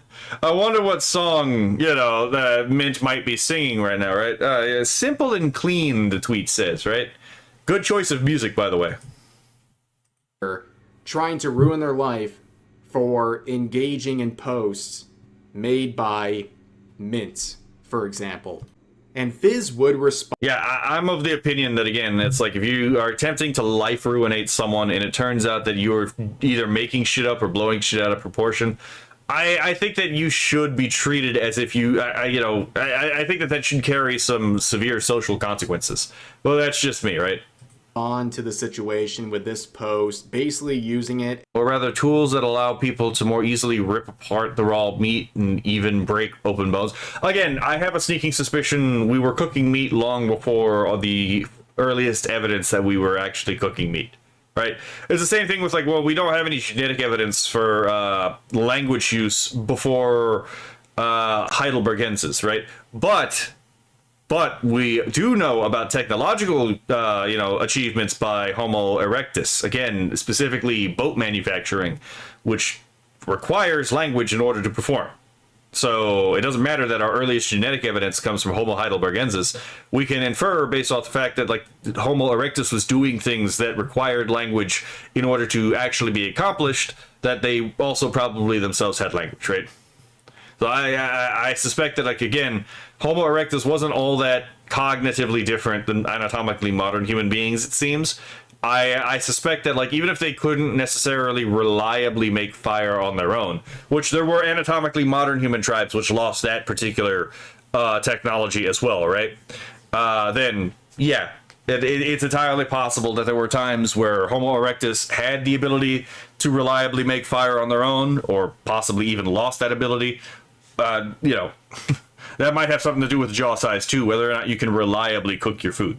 As a filter post, trying to get all of the toxic people out of his community and to block them if they want to spurg out in the replies and quotes of this post. And of course, the people who are angry at this individual are going to still be angry. In fact, they'll probably be even more angry with this post, but I don't blame them for making a response saying this. Just woke up to the yearly ritual of getting harassed for made up stuff. It's been 3+ years of this kind of thing on and off, so I'm used to it by now. And I'm actually busy at the moment, so if you are one of those weird, creepy roleplay accounts that I dislike, please use this post to leave your spam harassment comment, and I'll get to blocking you whenever I have free time. Based. Kind of based, honestly. All I'm going to say is that I love VTubers and VTuber culture and will absolutely get worse and more open about it in the coming months, Based. Pretty sure we were creating alcohol long before we were cooking meat. That could be the case, but we will never know, because it's not really possible to know when the first of a thing happened. Just because the odds of the first of anything actually being preserved is so astronomically small that if you do find something, you can probably assume that things were being done that way before that initial discovery, at least by a little bit, right? There's a reason why even for like textual documents, it's like no matter how old the document is that you find, it's like what are the odds that it's actually the original document? Very, very exceedingly small, almost non-existent. In the Neanderthal case, they used their jaws and teeth to hold materials as they worked, so they were always working their jaw muscles and wearing down their teeth. So I understand why they had, let's see, never blocked anyone but have muted people. Again, that's another way to do that. As far as the jaw thing, though, Neanderthals also had an edge bite, from what I remember, which is also not the best. Way. Most human beings have orthognathy, which is basically, it means that like your the teeth of your top jaw do not line up with the teeth of your bottom jaw, but instead your bottom jaw recedes behind the top teeth, right? So when you close your jaw, unless you are certain groups in sub-Saharan Africa, it's likely that when you close your mouth, the top incisors will be in front of your bottom incisors. In certain sub-Saharan African groups, they have prognathy, which literally means forward or first jaw, right? Where the jaw actually juts out, so the bottom teeth will actually be in front of so the bottom incisors will be in front of the top incisors when they close their jaw and hold a neutral position. An edge bite is where the incisors actually rest on each other, and you would imagine that if you imagine that would wear your teeth down, it does. And anyone who's uncomfortable by... And actually, that edge bite is one of the reasons why there are certain things we probably can figure out about Neanderthal language, because one of the sounds that you make, especially in English, is easier to make because you have orthognathy. Think about trying to make a sound, like an F sound, with an edge bite. It's fundamentally unnatural, because the way you make an F sound is you bring your top lip to meet your bottom teeth. And v. But if you have an edge bite, that becomes remarkably it's not impossible, but it's less likely. Let's just say that. That should definitely leave. Also, please don't equate liking VTubers with actual serious crimes. That should be reserved for actual dangerous people, and taking away the impact of those words to turn them into a joke causes real actual harm in the long run. Yeah, it devalues the. It actually devalues the severity of the term that's being abused. But also, again, it also like puts in the seed of doubt, and when anyone's actually accused of a crime, it's like, well, did they actually do it, or is someone lying about it? Right? It's like, oh yeah, this person was found with this person's a pedophile. It's like, okay, did he act? Is he actually? Does he actually diddle or want to diddle kids, or is he just looking at cartoons? There's a huge difference between the two, right? It's like, I don't care about the cartoon guy. I do care about the guy who wants to actually diddle kids, right? That guy needs to go into the box, right? He is a danger to society. But the guy who's just looking at cartoons is like, I don't care if you're looking at fucking like Mabel Pines on Danburu, right? Fucking, it's weird, but I don't fucking care about it. Let's see. Lol yay for my weird ass jaw. I make F sound with my bottom lip and top teeth. Huh. Spartan, do you have Pronathy?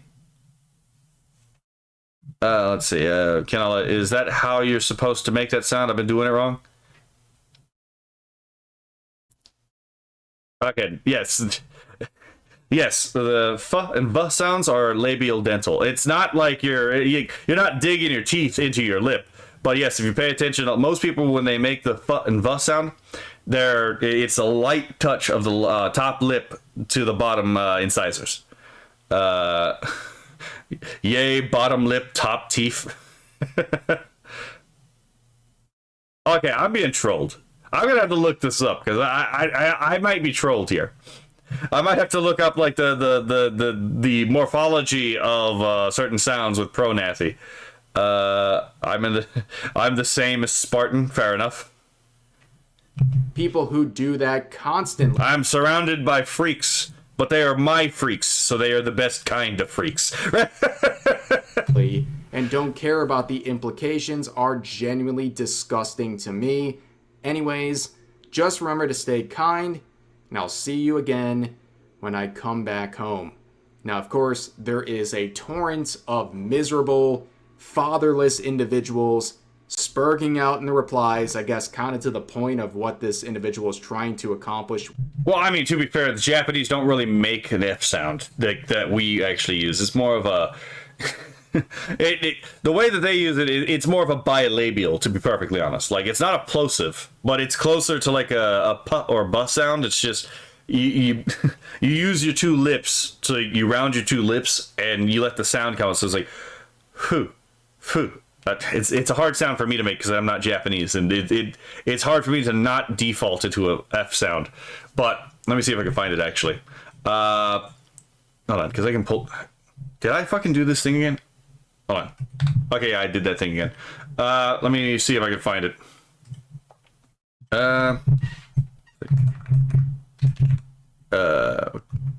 Let's go to International Phonetic Alphabet. Now I'm going to teach you how to read a sound chart that actually will be really helpful if you're going to try to learn how to, like, if you're going to use it to speak new other languages. So this is the International Phonetic Alphabet. This is like the simplified version. But it's actually not nearly as hard to understand as possible. I mean, it's like some people make it out to be. Okay. So this is the version revised in 2020, right? This is a chart used by linguists in order to map out what sounds are actually being made by a human being when they're speaking, right? Let me turn off chat here just so we can see. Let's move out just a bit. Okay. Make sure we can get the whole thing in. Okay, there we go. So you're going to see that on the top, it actually tells you where in the mouth it's located, right? And on the columns, so that's the columns, right? And on the rows, it will tell you how it's made. So a plosive is made by a buildup of pressure that, like p, b, t, d. Those aren't continuous sounds. You can't really hold those sounds. They are made by a buildup of pressure that is then released, right?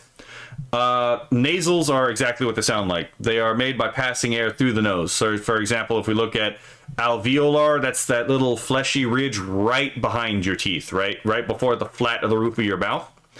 You make a duh and a tuh there with that particular at that area for the plosive. But if you hold your tongue there where the T is, right, and then you the air comes out your nose, that's the N sound we use in like English. R is kind of a hard one because depending on what English dialect you're speaking, you're going to make a different R sound, so we can just skip R. A trill, though, is where it's like you have a flap that continues. Like, think about like Ricola, that like little, that flap of the tongue. That would be, in that case, an alveolar trill. It's very common in Spanish. But you can also do, like in some other European languages, like a where it's like it's the back of the throat, which makes the R sound, like the vibrating R sound. That would be a uvular trill. And then finally you have like, and this one's very rare, but this one is in some South American languages.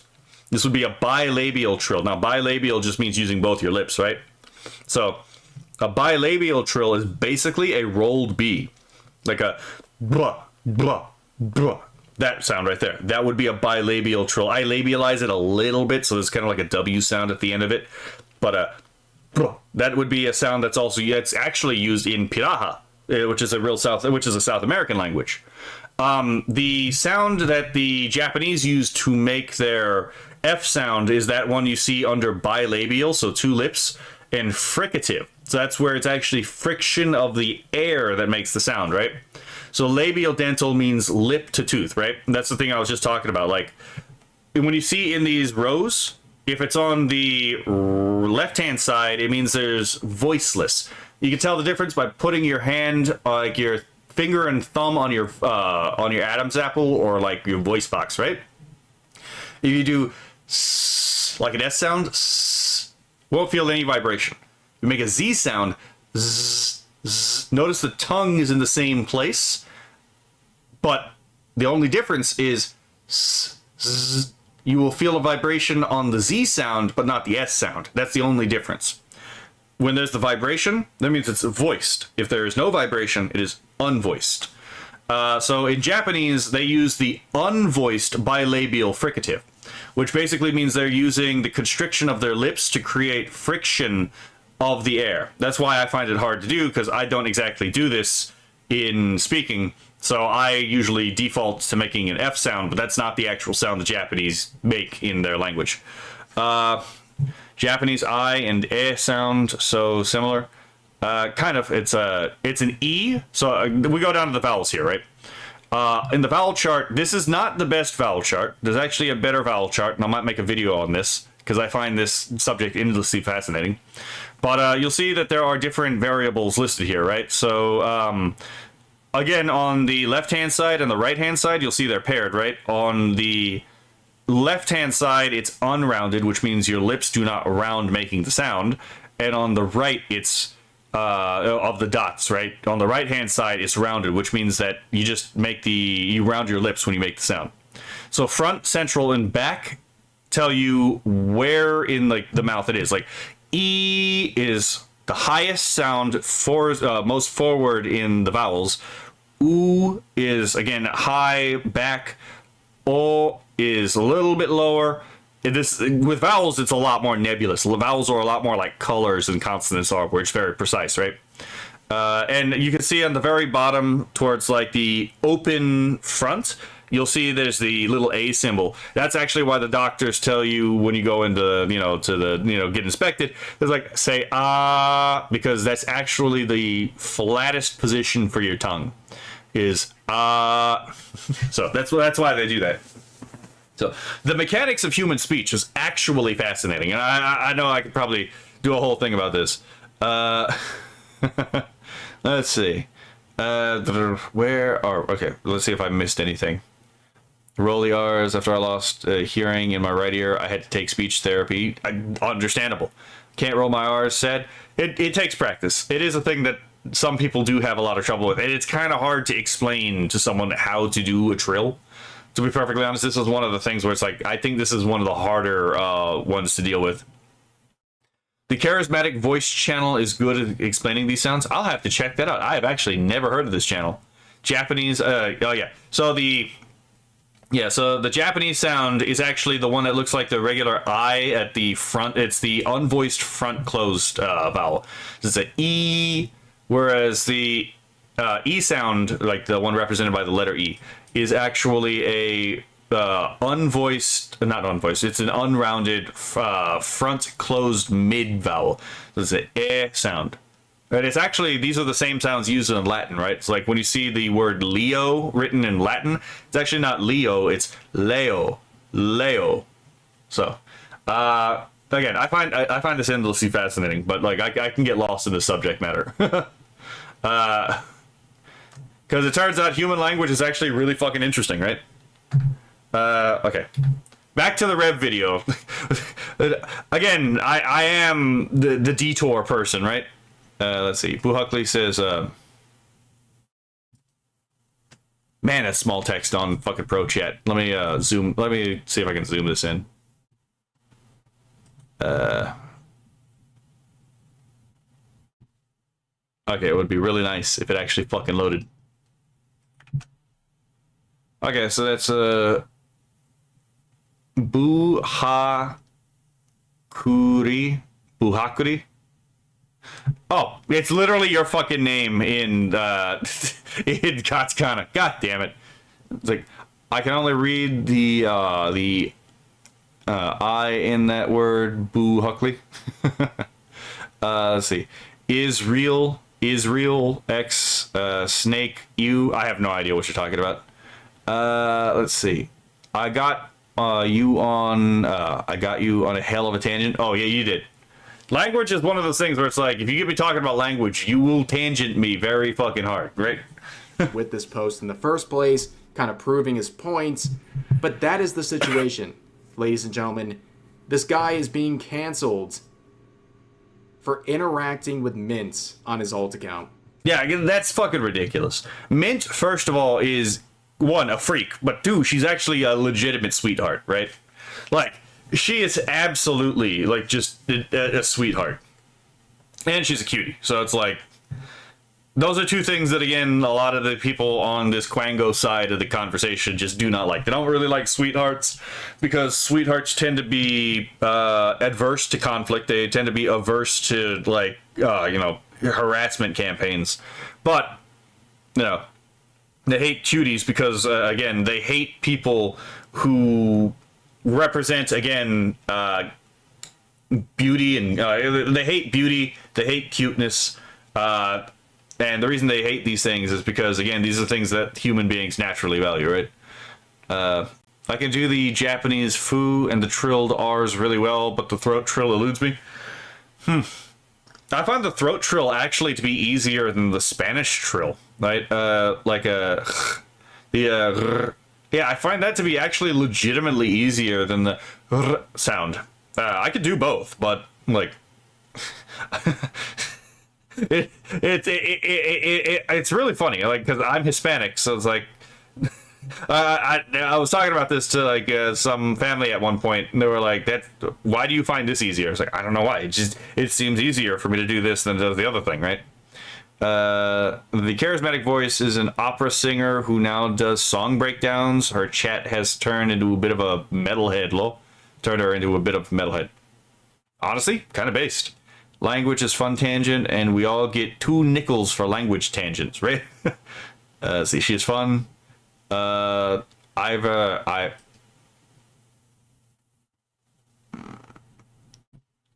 the Film Crow. Hello. I've 19. I have no idea if I'm pronouncing your name correctly. Let's see. I watched some of her stuff. I learned more from her than my music class. Many such cases, right?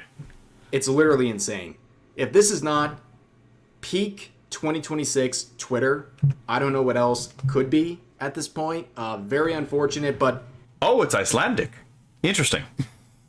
I usually, like... So I definitely know it's Icelandic if I see a thorn in the name, right? The Ethel is not Ethel. F is a little bit of a wild card because apparently Danish still uses it.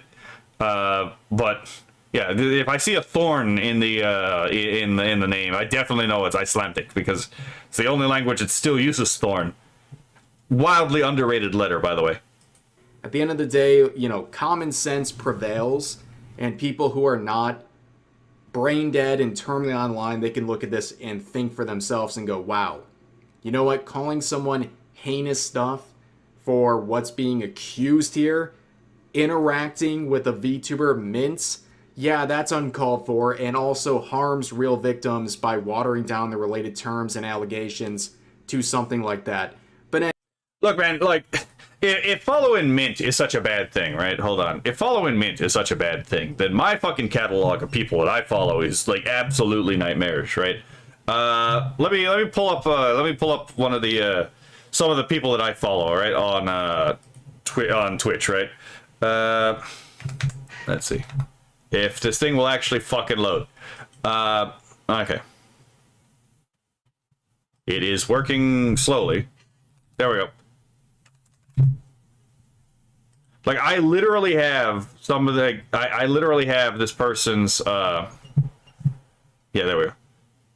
I literally have clips of this person on my channel because there was a time where I was like, you know what, fuck it, I'll give a shot at being a clipper, right? And then it turns out I was really fucking lazy. Just... Lily Hops. Lily Hops is a fucking absolute delight of a VTuber, to be perfectly honest. She doesn't do the GFE experience. She is literally just there to be cute and play video games and draw, right? Very adorable. Let's see. This is an underestimated letter. It really is, right? Let's see, I guess the growl I do is a throat trill. I mean, yeah, it is a trill. Let's see, from what you demoed, yeah. Let's see, tis. So yeah, like there's that. Girutia is well, actually, hold on, another one. Fallen Shadow is another. Here's another lolly tuber that I follow, right? Just like what the fuck are we doing here, right? I had to have fallen asleep watching this because what the fuck is this dog picture? Like, Fallen Shadow, another one that I'm doing. You know who else is a lolly tuber that I follow? Fucking. Okay, let's see if Camila Virus. You know, Camila actually used to be anti-lolly, and you know what? Now her favorite model is a lolly. She actually turned to the allegedly dark side, right? So, again, we got one right there. I've always growled at boss fights. Shondo is absolutely based in fucking, like... Except for that one time where she went completely retarded. But, like, outside of that, she is absolutely a delight to watch, right? Another person that I watch that does a lot of lolly content. Giratia. Giratia is a bit of an anti, but she doesn't really talk about she doesn't really talk about the AI, so she's anti-AI.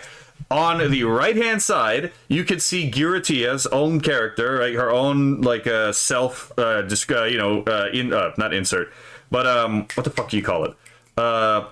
Like her OC on the actual drawing pad drawing. And you want to know what the majority of the things that she actually draws is?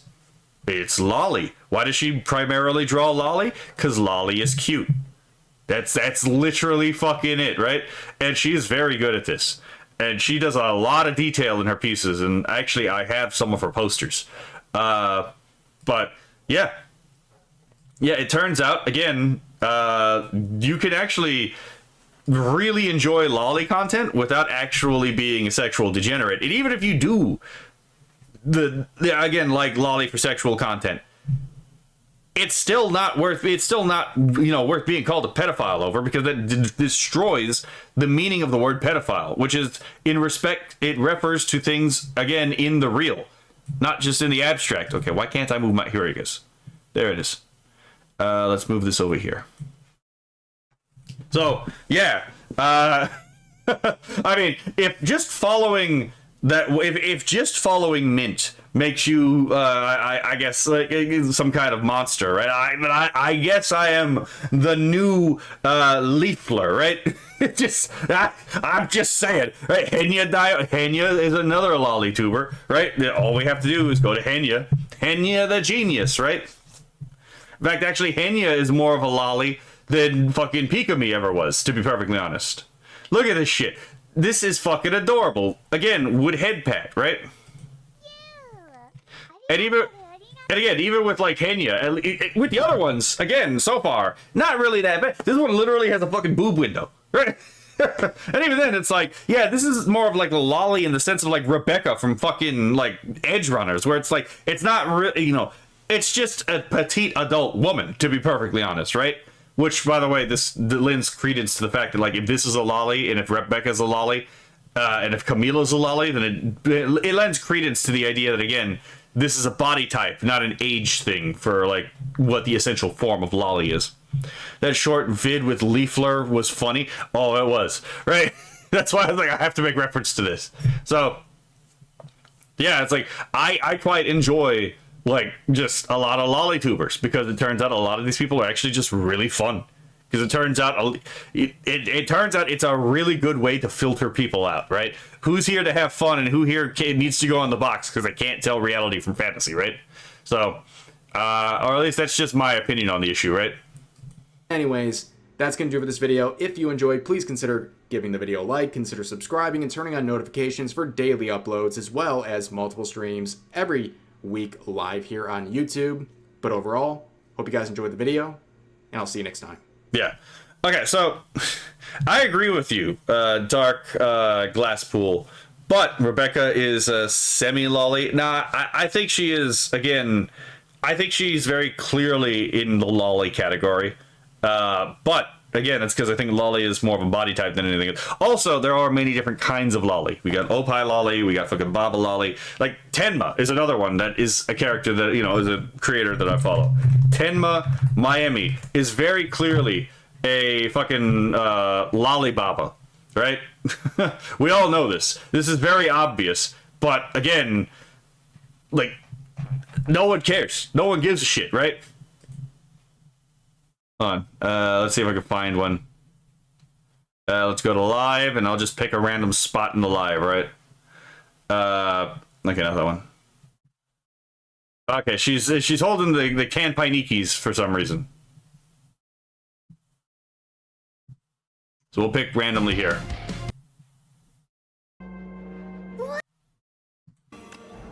Why is she upside down in this one? Okay.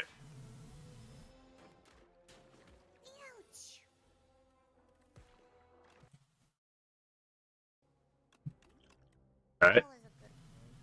Okay, I don't know what she's doing here. But, Super Metroid, one of my all-time faves. Fair enough. Let's see.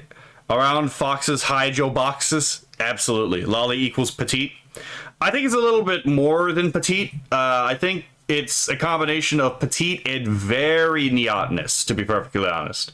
I think I think that's really the defining quality of like a lolly character, is they are very neotenous in their design. Right? That's why they're cute. But is she a bat? No. Tenma is actually a fox. I could have just looked at this fucking I could have just looked at the fucking DK thumbnail. Just look at the DK thumbnail, right? This is very obviously a lolly fucking character. I picked the wrong fucking one. They have to be alive. There's no way my teammates are dead. I love my girls. Okay. We're not going to get any, like, full-body vision of Tenma, apparently, here. So, yeah, I just picked randomly, and I got bad pulls, it seems, right? But, yeah, no, it turns out, again, lollytubers can be really fucking fun. And I'm not going to sit here and listen to slander of lollytubers just because they are lollytubers. A lot of these people are really fucking good at what they do, which is be entertaining. Foxu supremacy, exactly. Neotenous is anime default. I would say that that's actually one of the reasons why it's very popular, to be perfectly honest. All right, so that'll be my rant about how it's kind of dumb for people to again try to cancel people for following Mint Fantome of all people. Like, again, people are just being there's a difference between like someone being retarded and someone being malicious. And I have a very strong suspicion a lot of these people are not retarded, they are absolutely malicious. Like evil people. We're not talking dumbasses, although the two are not mutually exclusive. I think some of these people are just legitimately evil, right? And they wish to enact harm on other people based off of their own personal, their own personal delusions. And when pointed out that their delusions may not necessarily conform to reality, it doesn't really bother them because they may not have ever actually cared about what the reality of the situation actually was.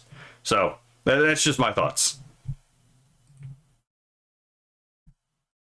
What do I think about Iron Mouse? I think Iron Mouse is a sweetie pie, but I think she's also an incredibly bad judge of character. She has gotten herself into some hot water by letting people into her space that have then stabbed her in the back, to be perfectly honest. And it is because she is an incredibly bad judge of character. Well, they are willingly destroying culture. Yes, they are. So I like Iron Mouse. I just don't trust her ability to judge the character of people. So I don't think she's bad. I just think that she's kind of a fool, to be perfectly honest. But I don't think she's malicious. All right. Let's see. Yeah, definitely not that right now. Okay, what do we got here? Let's do a little bit of... Wait, we wish the best for her, but keep her at arm's length.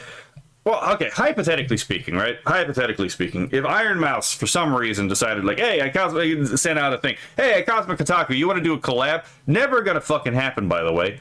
But hypothetically speaking, in an logically impossible world, let's say it did, right?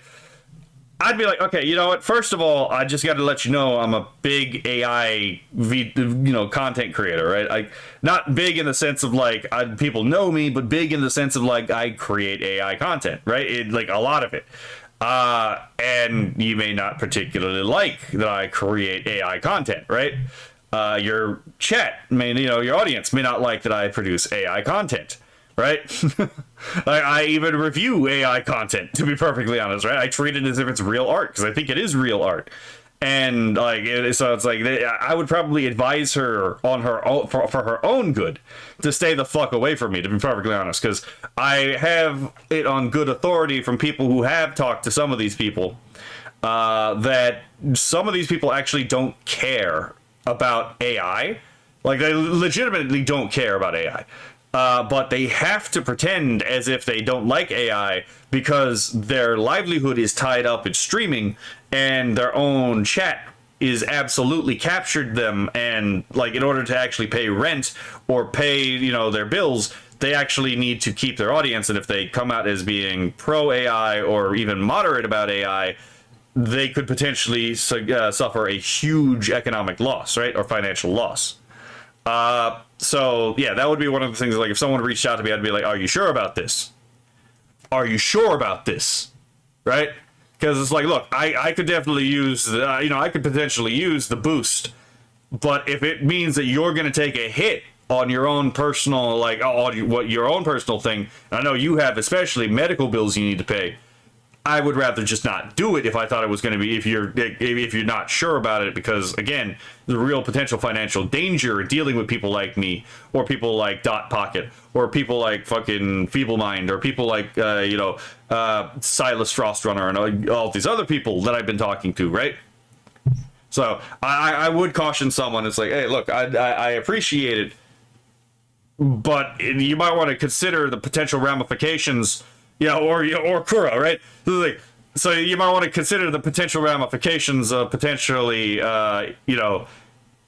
saying anything positive about me. In fact, actually, I'd go so far as to say, look, even if you do like me, right? If you have to say that you don't like me because it's like a thing that you need to do to maintain your job, then go ahead and do it. Like, you can tell me in the DMs that, like, you don't mean, you can tell me in the DMs, like, hey, I kind of had to say this because I'm audience captured. Totally fine. I will absolutely understand that. I'm not going to hold it against you. I understand that you have to pay your bills, right? I would still prefer them do that than throw away their potential career just because they if that was the risk of actually, collabing with me. Like, I actually do care about the people that I talk to, right? And the people that would potentially talk to me. So, just Iron Mouse may be held hostage about AI. Yeah, I would not be surprised about that. And that's like one of the things where I was like, yeah, hypothetically speaking, would never happen, but hypothetically speaking, that would actually be a real concern of mine. Eventually, the anti-AI antis will have to be pro-AI. You will be surprised how stubborn people are. Some of these people are basically going to become the next Amish on this issue. Iron Mouse is cute, even if I don't agree with her takes. That is true. Again, I can deal with people who I think are being well-meaning, but are also just objectively wrong. It's why I didn't exactly hold Chacha as like a bad actor when I did that video on her, where it was like, what you're saying doesn't make any sense. I don't think she's being malicious. I just think she has no idea what she's talking about, right? Two very different claims, right? Like Iron Mouse has been sheltered. Oh, definitely. We wish the best. Let's see. Her music is good too. Oh, it is. She has a very good sense of music. Must be true. Eventually, let's see. It happened when it happened with digital art. I mean, yeah, it happens all the time. This happens all the time. There are still people who refuse to touch digital art because they are, let's be fair, legacy purists. How wise that is a different story, but they still exist. Like, the anti-digital people never went away. They just became reduced to irrelevancy, but they're still here. Alright, let's see. The Amish are less lewds than these guys. Yeah, unironically, right? Alright, we might be reacting to some Flork of Cows now. Okay. Now, I'm gonna be honest. I love Flork of Cows, right? Like, Flork of Cows is just fucking funny. If you've never read Flork of Cows, which I'm gonna be really shocked if you've somehow never read Flork of Cows and you're on my channel, right? To be perfectly honest, right? Would be genuinely confused and would be genuinely curious as to how you're here. But, like, let's be fair, we all love Flork of Cows. It's just fucking funny. It's outlandish, it's ridiculous. This is probably one of my favorite complete nonsense, like, comics I've ever read, just because of how blatantly ridiculous and funny this is. So, let me rewind this all the way to the beginning. Just... Worms, worms inside your drip. Worms, worms inside they rip. Worms, worms inside they squirm. Worms, worms inside they yearn. Worms inside your flesh and bone. Worms that eat until they're grown. We all have worms one day, we must. As sure as death, as sure as dust. I don't know what it is about this. This is so outlandish. I'm like, this guy just fucking murdered him. He just put worms in his body. He just got this guy eaten by worms from the inside out, like a shaman. Right? It's like, what the fuck is this? It tickled something in the side of my brain that like really finds like dark humor really funny. Oh my god. Never heard of it. Oh, interesting. I've read it, but wasn't known that it was Flork of Cows. What did you think it was? Don't think I have, to be honest. Well, I guess we're introducing you to Flork of Cows. Flork of Cows. Okay, Flork of Cows also did a crossover with Common America, which is an American superhero written by a conservative Catholic man. And it's actually really fun. If you yearn for fun comic books and superheroes, Common America is what you're looking for. Basically, all the iconic comics. Common America, Black Hops, fucking Soul Finder is actually really good. That one's about a group of Catholic priests who and exorcists who actually are specifically tasked at dealing with one particularly aggressive faction of demons. Let's see. There's also I haven't read the Athena one, but like every story I've read from Iconic Comics has been unironically just fun. So if you're looking for that, I would suggest checking out Iconic Comics. And funny enough, speaking of which, these people are actually just like committed to the fun because.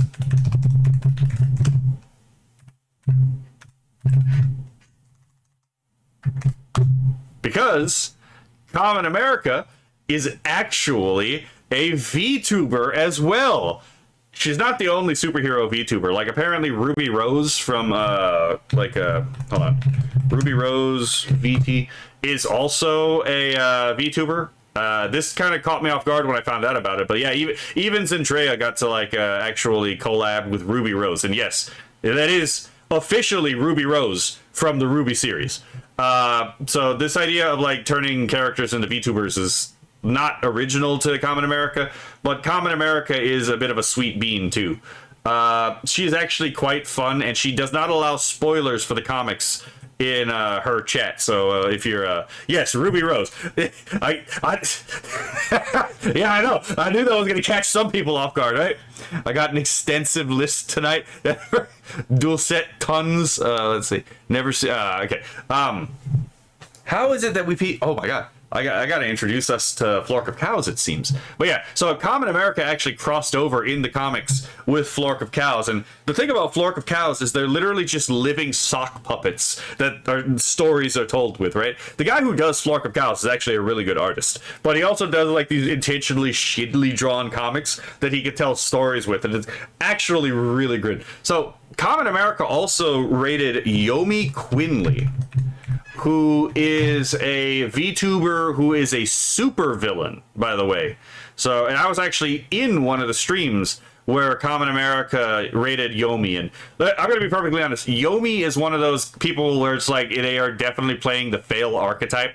Like, her whole character is basically Megamind, where she's trying to be a villain, but she's not very good at being a villain, and she accidentally becomes the, does the hero thing.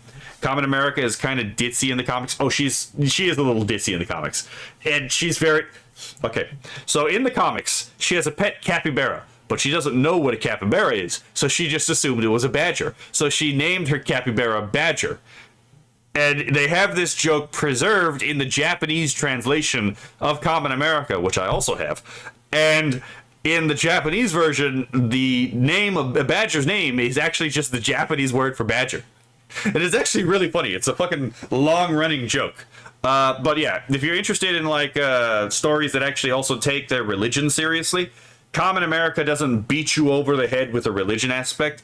It actually just like treats these people as if they actually believe in their religion, right? And Common America is Catholic herself, right? Let's see. What the fuck was... Oh, yeah. Common America actually also shares a continuity with Wall Might. Sorry. Let's see if I can actually find it on here. Ah, yes. Yes, Wall Might. It is exactly what you think it is. Let me turn this off. So, this is My Hero Magademia. It was a parody comic back in the day where it's Donald Trump as Wall Might, right?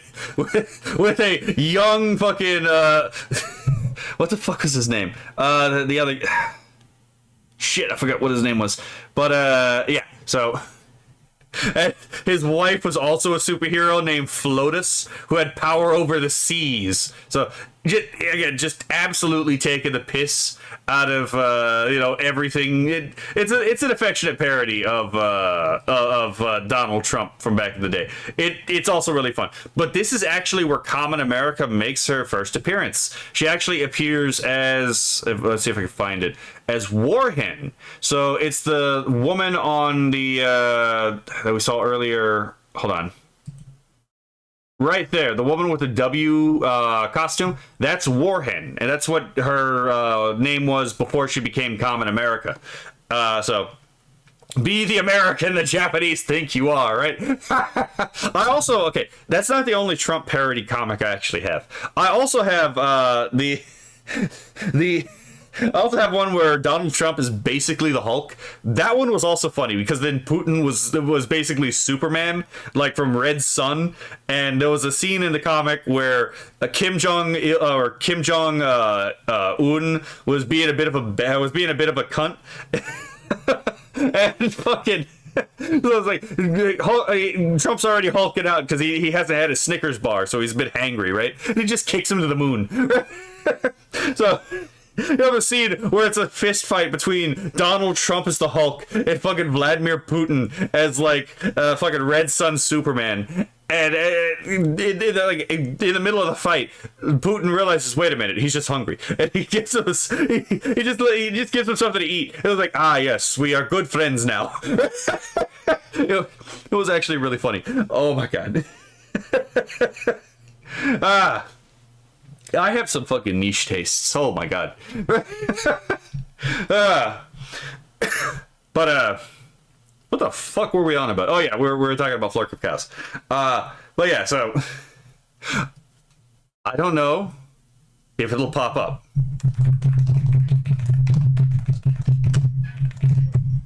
Let's see if this pops up. Oh my god. We can introduce you to Florida Girl, too, which is another superhero that Common America crossed over with. There are two types of Americans the Japanese know of. The friendly Southerners and the dirty Yankees. Well, you're not wrong, right? Let's see. Still working on my backstory, just on chapter 35 of my backstory audiobook. Ooh, nice. Let us know where we can get it when it's done with it. Let's see. They are pretty great in my honest opinion. In my absolute opinion. And it's Merryweather, just gonna be good. Oh yes, it is Merryweather. Hopefully Merryweather doesn't mind me doing this. I'm literally trying to advertise this product, right? Okay, hold on, let me turn this up.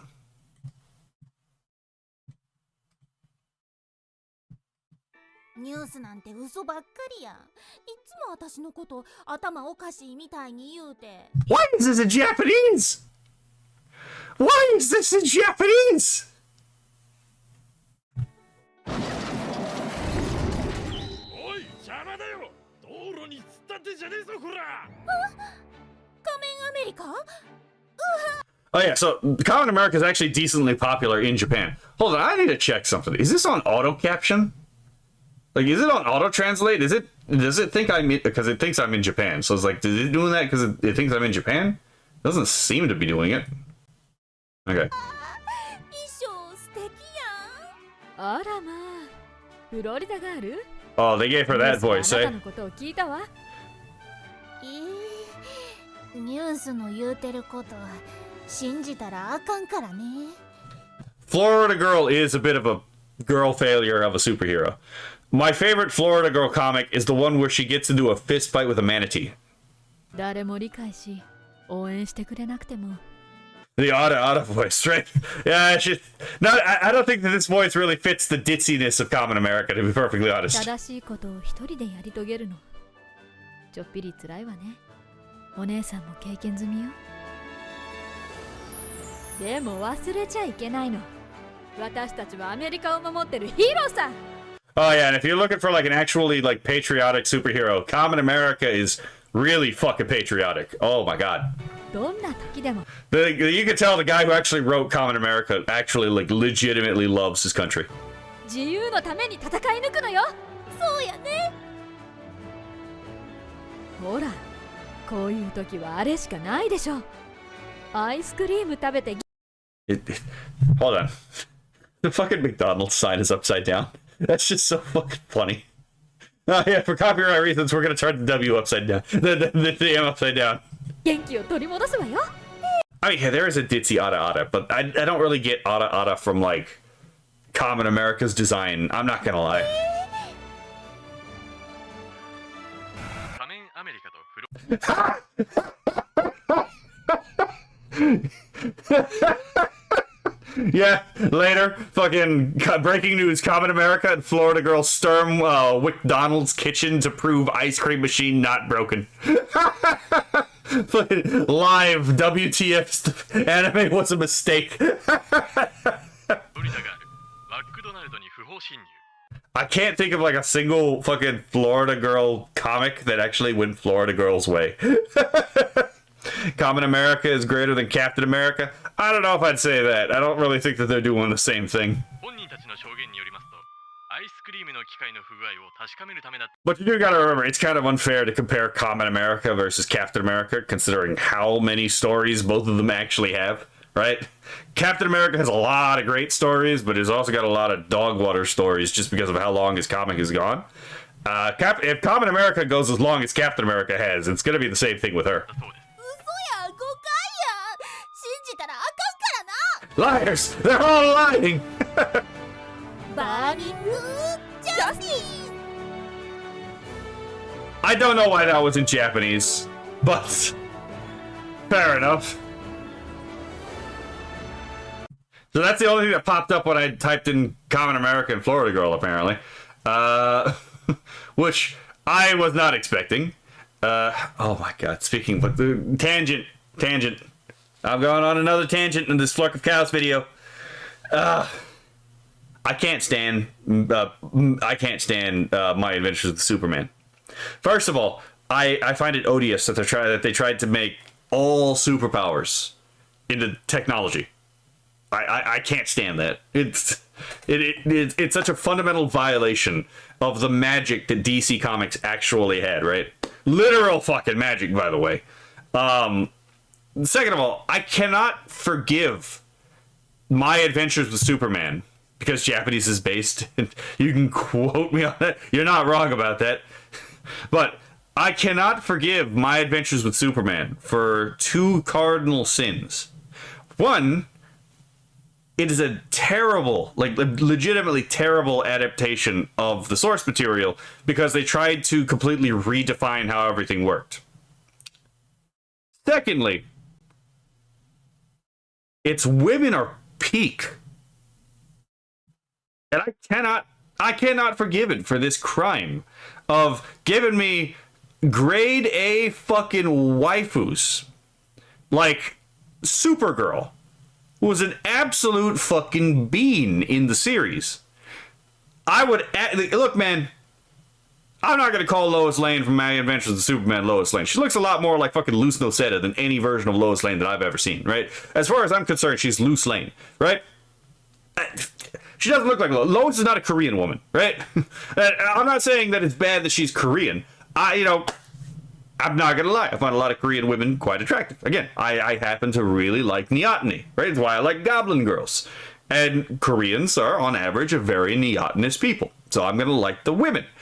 And you know what? I like the design for Lois Lane. Absolutely, for the Luce Lane. Absolute top tier waifu material. If someone looks at that and says wife, I'm like, you know what? I understand. I understand the logic and the plan here. And it's the same thing with Supergirl in the series. If someone were to look at this and show me like wife, I'm like, yes, literally a superior Android 18. You are correct. This is absolutely like a wife material. But I cannot forgive this show for being dog water and redesigning every aspect of the DC universe, including parts that didn't need to be redesigned, but then also giving me fantastic waifus. What can man do with such reckless hate? What can man do with such reckless disregard for form and structure? My little rant about this is over. I have such frustrating feelings about My Adventures with Superman. How the fuck are you gonna do this to me? How are you gonna give me a show that I'm gonna hate with a passion and then give me literally S-tier waifus at the same time? Fuck you, right? Whoever made this show, absolute fuck you, right? Project Echo was also really good. Actually, god damn it, I'm gonna go on so many tangents here, right? This is just gonna be I'm just gonna write this. I'm gonna have this video just be the comics tangent, right? But Project Echo, for anyone who hasn't seen this, I have the entire. Of course, that's the first fucking one. So Project Echo is a series of films from back in the day. Echo is actually revealed in the first episode, the first movie. Spoilers, by the way. To be heavily implied to be the daughter of Superman and Wonder Woman. Because yes, like when we actually finally get to see her parents at the end of the first movie, it's very clearly Superman and Wonder Woman. Because this is the time where the Japanese didn't give a shit about copyright law, right? They just make shit and just wing it. It's like, copyright law? What the fuck is that? I'm just gonna put it in there, right? And it's a fun series. I'm not gonna lie, right? And Project A-ko is actually really fun. If you've never seen it, I would absolutely suggest watching it because it is a really fun show. But yeah, A-ko herself is supposed to be the daughter of Superman and Lois Lane. Hold on, if I type in parents, let's see if that pops up. Here's the rocket scene, which is actually really fun. Here we got the invasion here. Let's see. And to be fair, it's not like it wasn't obvious in hindsight, right? Like, when you find out that her parents are Superman and Wonder Woman, it's like, okay, that actually makes a lot of fucking contextual sense. Because it's not like this show has a lot of characters that are actually super powered. It really does not. Right? You see her just ripping apart shit, and it's just like, huh, that's why she's so fucking strong. Let's see what this is. エイコ、あなたは死ぬのよ、死ぬのよ。 Okay, so in the first film, I kind of thought she was gonna turn out to be like the granddaughter of Lex Luthor or something, right? Read a comic where Superman and Supergirl got married with kids. Well, there's probably something like that in an Elseworld, to be perfectly honest. There's also probably someone who does fucking like there's probably someone who does unofficial comics about that kind of stuff too. Oh my god, what was that one guy, Shade? I think, I don't know if that's his actual like pen name. I think there's this guy called Shade or something like that who does like parody pornography comics of like Western superheroes. And like, what an interesting niche. But anyway, yeah, I was under the impression in the first film that she was going to be like the daughter of fucking Lex Luthor. No, her dad is basically Iron Man. I'm like, okay, that's even fucking funnier, but for not the reason that people think. 死ぬのよ。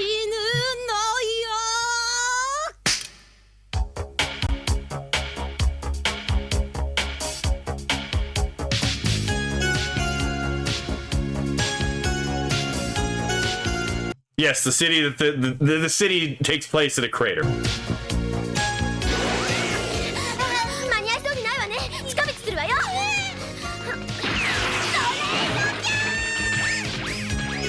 Yeah, so just keep in mind, A-ko is the only fucking person doing any of this shit in the series, right? Like, people are constantly in the movie freaking out about like what shit she's actually doing, and it does not at all explain how it is she's this strong or doing any of this stuff until at the very end you see, oh, her parents are literally fucking Wonder Woman and Superman. Okay, that makes sense. Project A-ko, I've watched it on TV as a kid. I have the entire. Wait, do I have the entire thing? Hold on. Where is it? Okay, yeah, I do have the whole thing. I just needed to make sure whether or not I had Uncivil Wars. 今日から皆さんのお友達になる2人を紹介するわね。はい、自己紹介。真上英子です。皆さんよろしくお願いします。寿シーカーです。よろしくお願いします。やったー、みんなそんなにみちみちシーコ照れちゃう。それ Yeah, this also this show is this series of movies is just cram packed full of fucking like old school anime references too. It's like the teacher looks really much like Creepy Mommy. Holy shit. 物語は郊外に位置するグラビトン学園に2人の少女が転校してきたところから始まる。謎の力を秘めたA子、無邪気なC子。 Yes, A-ko, B-ko, and C-ko, by the way. It's a pun. This part is a joke on, like, again, standards at the time of, like, how fucking anonymous like, unnamed characters would be listed in, like, production notes, by the way. 2人の仲睦まじさはクラスメートの B 子を触発した。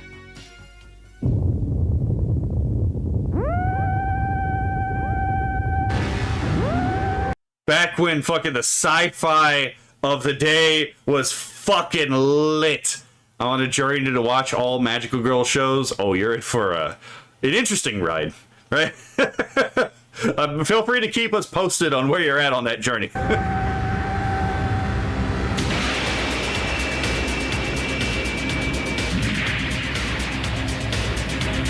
It's just the cleanliness of this hand-drawn animation, to be perfectly honest. And I like the AI stuff that we're making. I also like digital animation, but I also like this hand-drawn stuff, right? All three of them have their advantages and disadvantages.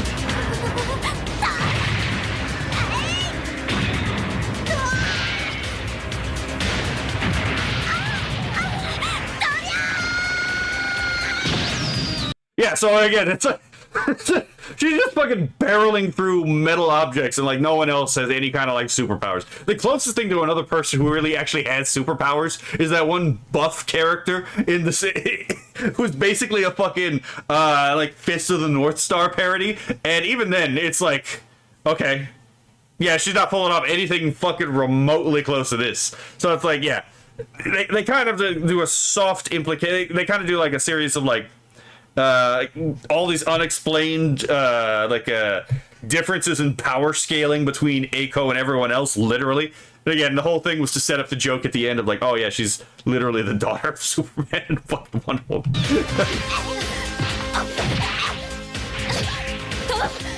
愚かなこの世に悪のはびこった試しはないエイコ覚悟して戦いは始まった。シーコを略奪するビーコの必要な攻撃、次々と繰り出されるメカニックの嵐。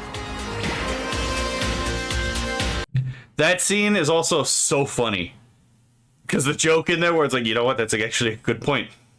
That's actually a really good point about transforming robots. Holy shit. Let's see, I'm the oldest magical girl, the secret of Ako-chan. So yeah, it's so old it's not subbed. Ooh, interesting.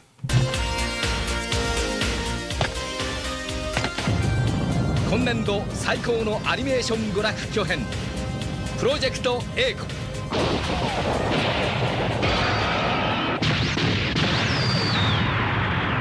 乞うご期待。 Expect the unexpected, eh?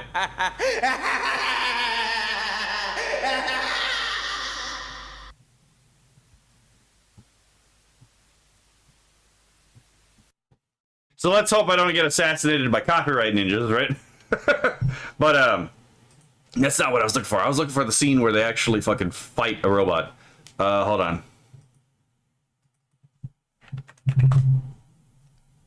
Eiko versus Biku. Oh man, that's a low fidelity capture. The UK version. What the fuck is the UK version? Okay, yeah.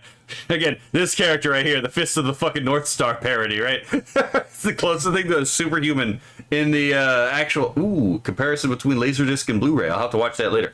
I just love these explosions. Oh, yeah. Everything about this show is actually just fun. Apparently, there was a video game that was going to be made for this that got canceled. Okay, what the hell were we... Oh, yeah. Flark of Cows. Back to the original thing, right? VHS on PAL probably. Okay, so I've had two. Okay, so I can tell you right now that so there's a difference between the Blu-ray and the DVD version of the movie as well. Not in terms of like content, but in terms of like how the image is processed. Because there's a bath scene. Oh, not really a bath. No, yeah, it is a bath scene. Where Seiko is supposed to be like wearing something, right? And in the DVD version, it's actually pretty easy to see what it is she's wearing. It's significantly more difficult to make it out in the Blu-ray version, and if you're not paying attention, or like if you're like hard of vision, it can look like maybe she's actually naked in that scene, but she's not. And I don't know what caused that particular difference in the video quality, but you know, I digress, right? As I just said, I don't fucking know. But here we go. Introduction to Flark of Cows. I'm going to introduce you all to Flark of Cows through some of my favorite stories in Flark of Cows, because we got whole story arcs of Flark of Cows, right? We're gonna start with the Taco Bell series compilation. Kind of, again, fitting considering we had like this whole Parasite thing with Taco Bell, right? I'm gonna go out for a bit. Please watch the film cloning your dead brother while I'm out. We must go Taco Bell. We aren't going to Taco Bell. You have a refrigerator full of clone juice to drink. So yes, that's how we begin the story. Please take care of the failed clone of your deceased brother. Okay, a bit of a powerful start. How the fuck do you follow that up, right? Now, I go Taco Bell. Okay, Charlie, it's time for your clone juice. Charlie, the door is locked. Taco Bell. I will say with the voice acting, I kind of wish he said Taco Bell, not Taco Bell, right? You get one taco, and that's it. Yay. God damn it. Yeah, again, Flork of Cows is kind of, it's not really lol random, but there is definitely a very idiosyncratic sense of humor in Flork of Cows. Taco Bell dead. I did too. Jack, damn it, Charlie, get out of the road. Look, if you drink your clone juice, I'll take you to the second closest Taco Bell, all right? Okay, We just need him to drink his goddamn clone juice. Charlie, you get one taco. Taco Man, my best friend. Actually, we're all out of tacos. It's all gone. Nothing left. What? What do you mean you're out? All you sell are tacos. Taco Man, why must you hurt me? Taco. My spoon is too big. No! Goddamn house hawks! Okay. There's also a lot of puns in this, like, goddamn house hawks, like, house socks, right? Oh my god. Goddamn house hawks! Come on, buddy. You have to drink more clone juice. Mom will be home soon. You know what? Fine. I don't care. Die. Like, you're the seventh one, whatever. Brother. Jack, damn it. Where am I going to get Taco Bell now? I don't know why I keep getting that guy tacos. Well, here's yours, buddy. I'll see you next time. After all that, you're not even gonna eat it? You best brother. Good night. Good night, Charlie.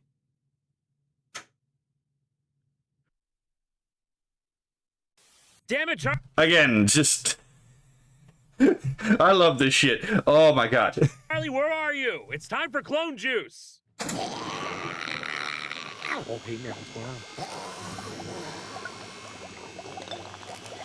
Where'd he go?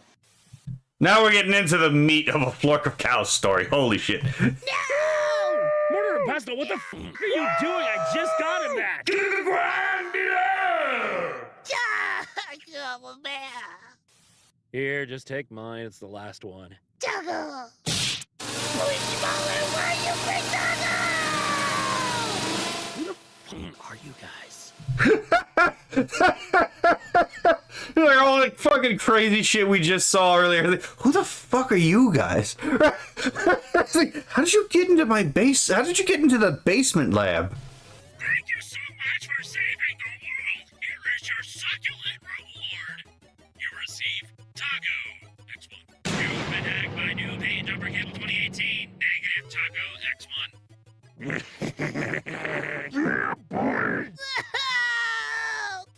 Shaq, damn it, Charlie! I'm so sick of this taco bullshit. You're just a clone, dude. I'll even dig up the original and show you that you can drink your damn clone juice and go to bed. Where the f is the body?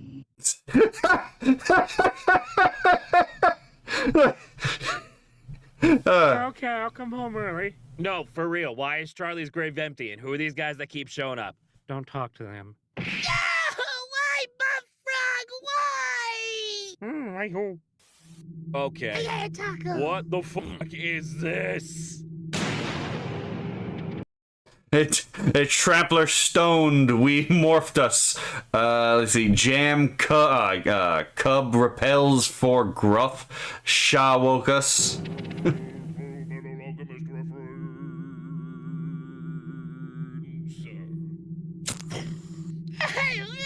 I'm running out of money. Don't go in that gate. Mom? I don't want exposition. I want taco. You know, I would be kind of like shocked too. Just fucking. I want taco. It's just like, oh yeah, hold on, let me take this off and let me literally move the placement of my facial features. It's like, huh.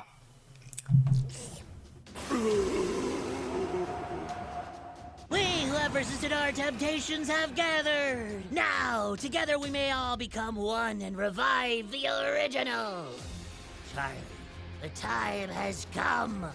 Join us and become the seventh. Don't you want your brother happy? We can restore our family. Resist and take form. Brother, happy. My taco. No, there's no tacos. You can't have any. We won't let you. All right, Charlie. This is the last taco. I saved it for real Charlie's grave, but that's all gone now. Brother, what are you doing? We can bring the original back. Don't let him indulge.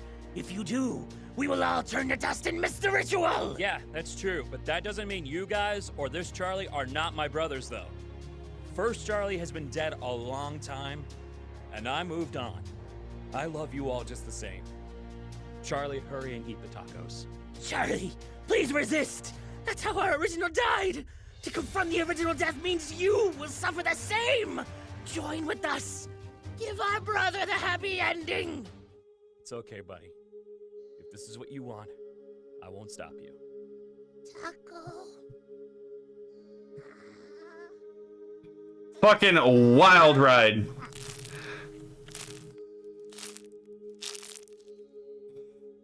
You best brother.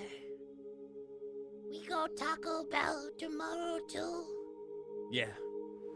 Tomorrow we go Taco Bell, too.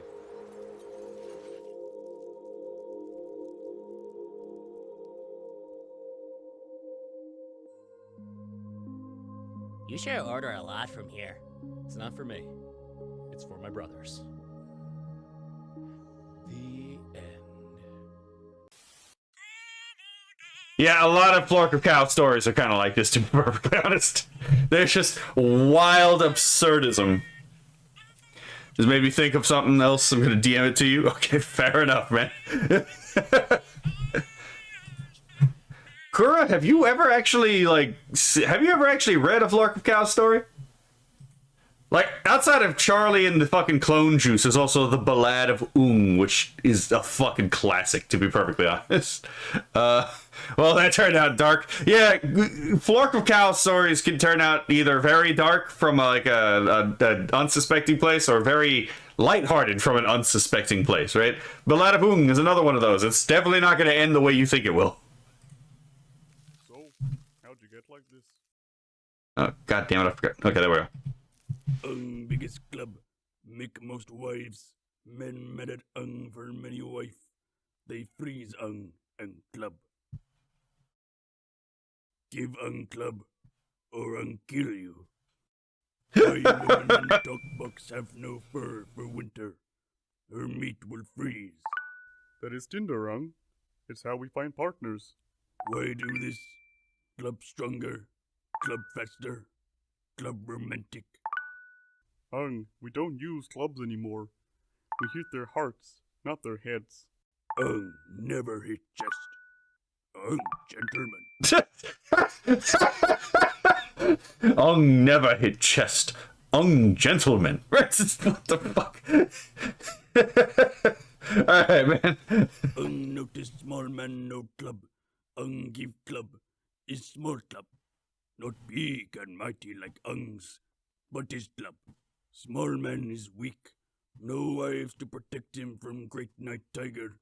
The Great Night Tiger is fast, is strong. It screams. When Great Night Tiger comes, will not save you. Thanks, Okay, keep in mind the Night Tiger thing, right? God damn, you can't post that and not expect me to laugh. Holy shit, a talking rat. It gets me every fucking time, oh my god. Smash the witch box. What? Smash the witch box. Witch box, small man, many wife on it, naked, no fur. Tempt Ung with wives who could not survive winter. Ung destroy witch box. Ung save you, so have wife. Ung think witch box keep you from making wives. Not thank Ung.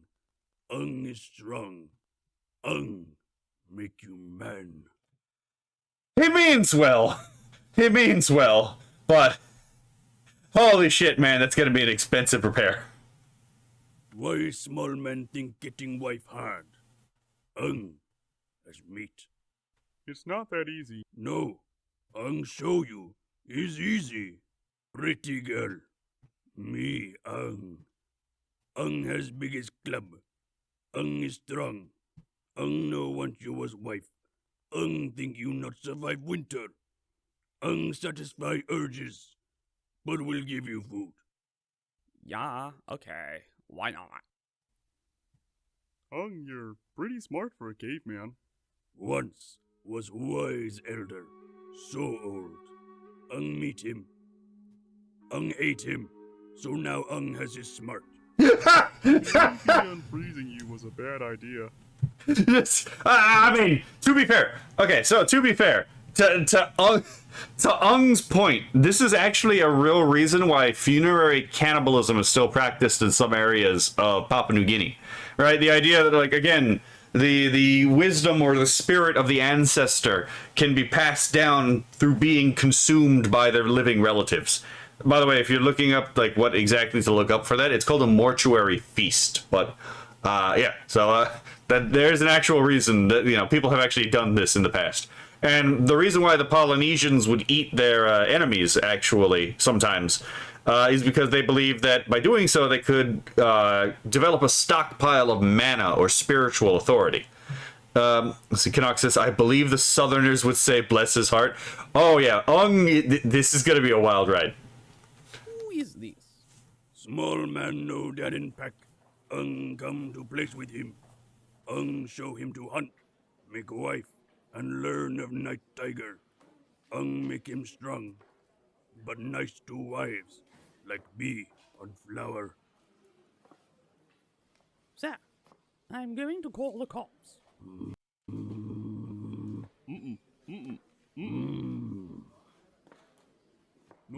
It's like, hold on. It's like, son, we have the club here. Make your move. Ung had son.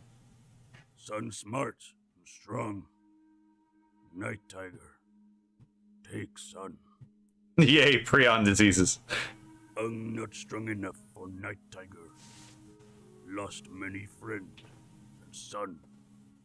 Ung make you strong too.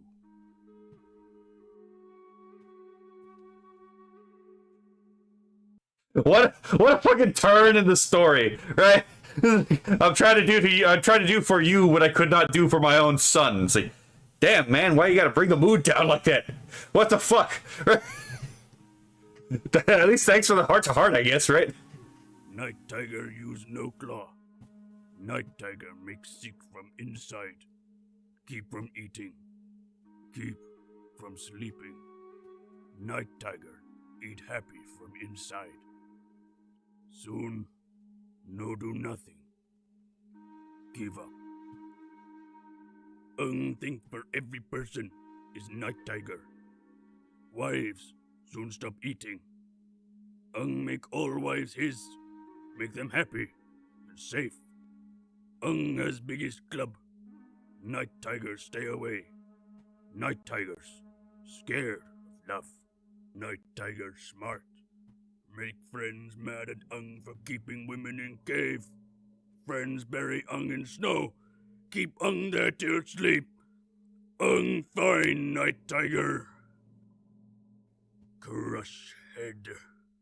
Ung like small man. Small man make Ung sad. Every night, Ung watch small man practice mating in front of witch box. Make Ung cry. This, what the fuck? Small man never notice Ung. Best hunter. Quiet. It's like, you terrify me. This fucking guy's face. Help get wife. Wives are strong. Wives can defeat Night Tiger. Night Tiger weak against love. This guy's like, what the fuck am I getting into? He literally, right, Cora? He literally said, I'm sneaky, and because I can sneak up on you, I catch you way too often, jorking it, when you should be out there finding a wife, damn it. Don't make sad. Every time you jork it, cry. Artist, draw one of your furless, not real wives. Look. Is that carved into my wall? Best artist. You want to try this game out? It's called League of Legends.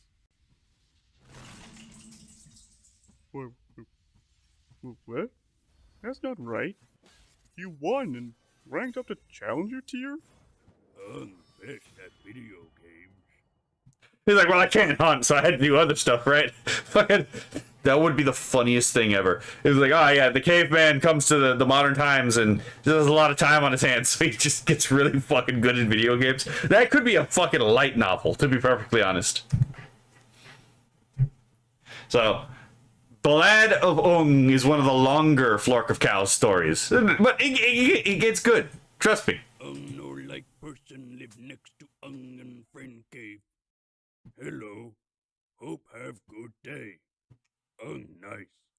Tell you to move now, before crush skull like bad egg. But I live here. Say leave. Oh, okay, we are on part 2. Flork enough, right? What are you doing, Always ready for war. And soft purple skymen. Hello, my friends. We are soft purple skymen. We have come from the clouds. No! No, Christ, no! Help me! I'm thinking help me! New soft purple skymen come! Save world! Hey, where's the purple guy? Keep him right here. He's safe right here. He stays right here. What a fucking turn. Hey, like the funny noise he make. You killed him! Oh, Jesus, he's dead! He's dead and you killed him! No, didn't. Bad liar. Yes, kill him. He's like, alright, you know, I can't possibly bullshit this. Yeah, fair enough. My bad. What are you guys doing? And Purple Skyman friends now. And Purple Skyman start order of the caveman. We men. We strong. We have club. The poor fucking purple sky man. First meeting of men club. We are men.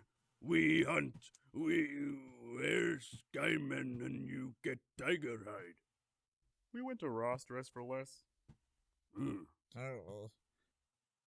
Big day.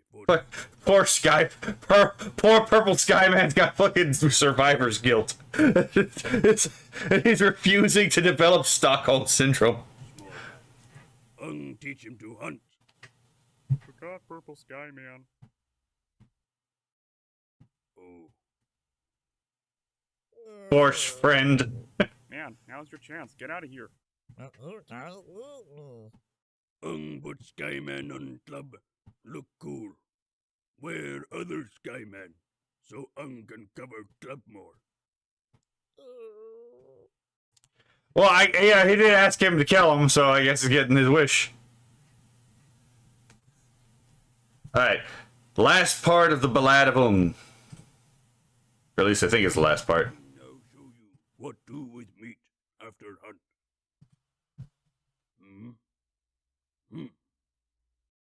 What?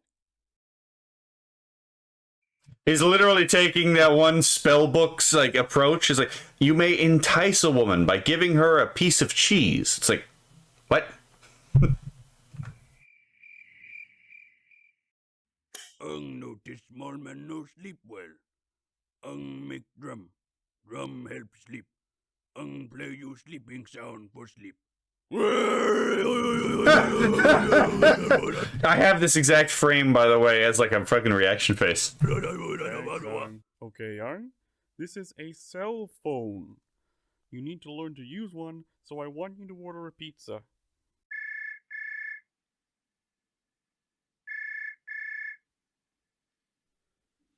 Hello, this is Pete's Pizza Park. Would you like us to deliver today? You mean you bring food? Yes, sir. What's your address? He's like, wait a minute. What? Wait, I could just ask for food? Sir. Are you still there? Yes, I'd like 6,000 chicken fajitas. And a sausage McBiscuit, please. Hey man, did you order this pizza? The total will be 12. No touch food. Food is. Look on new witch box. See the Disneyland. Like many princess. Want go see them. Show club. They aren't real. Small man, mean.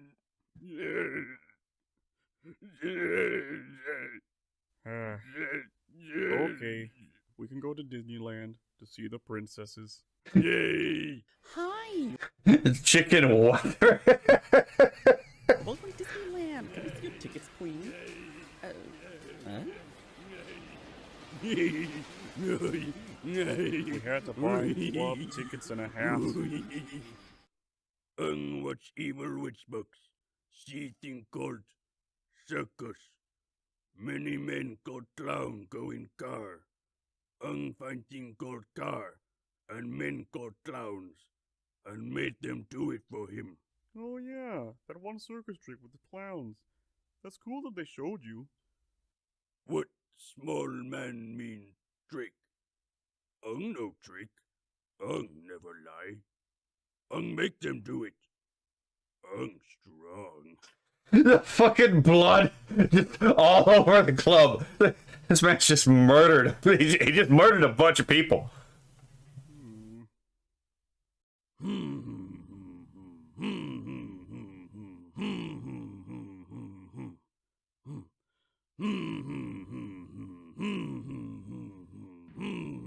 It's 4 a.m. What are you doing, man? Night bad. Moon scared of club. Hit ground with club. Make moon run away every night.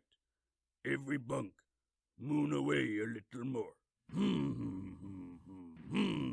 So what's funny about this is it's actually not that disconnected from like what real practices were for even into the time of literature. Like the whole idea of like banging pots and pans together to fucking scare away Skull from having eaten the moon, right? Like, not the moon, but the sun, which was the explanation for solar eclipses to the Nordic mind, right? Like your fucking pots and pans are gonna scare away something that's powerful enough to eat the sun.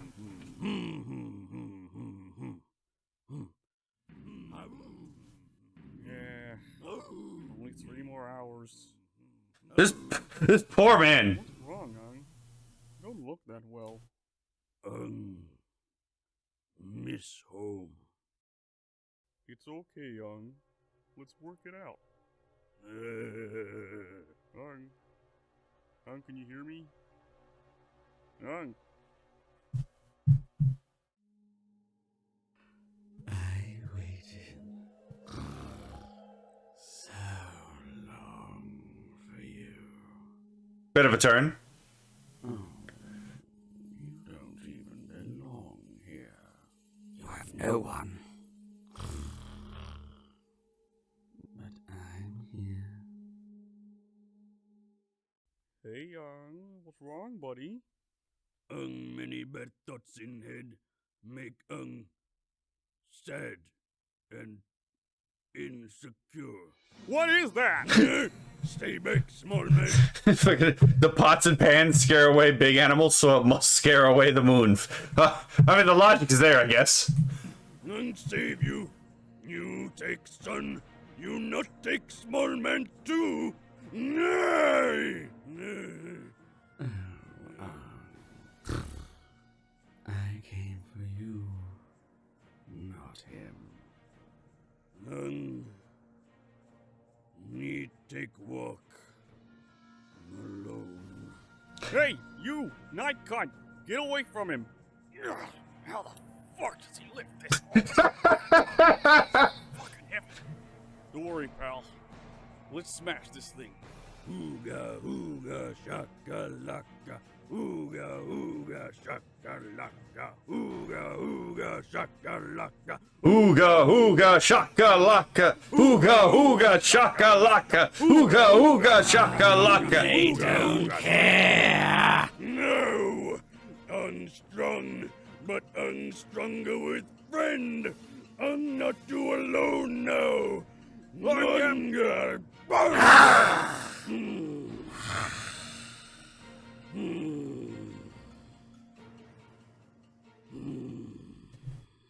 So yeah, I love how, like, obviously, like, the fucking night tiger was an allegory for depression, like, at the very beginning, but it was actually setting it up like, oh no, we're talking about an actual, like, demon. We're talking about, like, an actual evil spirit that, like, just possesses a man from the inside and just, like, hollows him out. It's like, holy fuck, what a turn.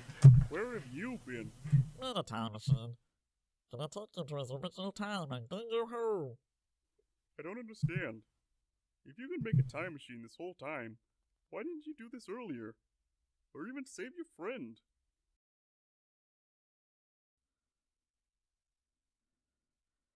I already drank the club through. Goodbye, small man. You family.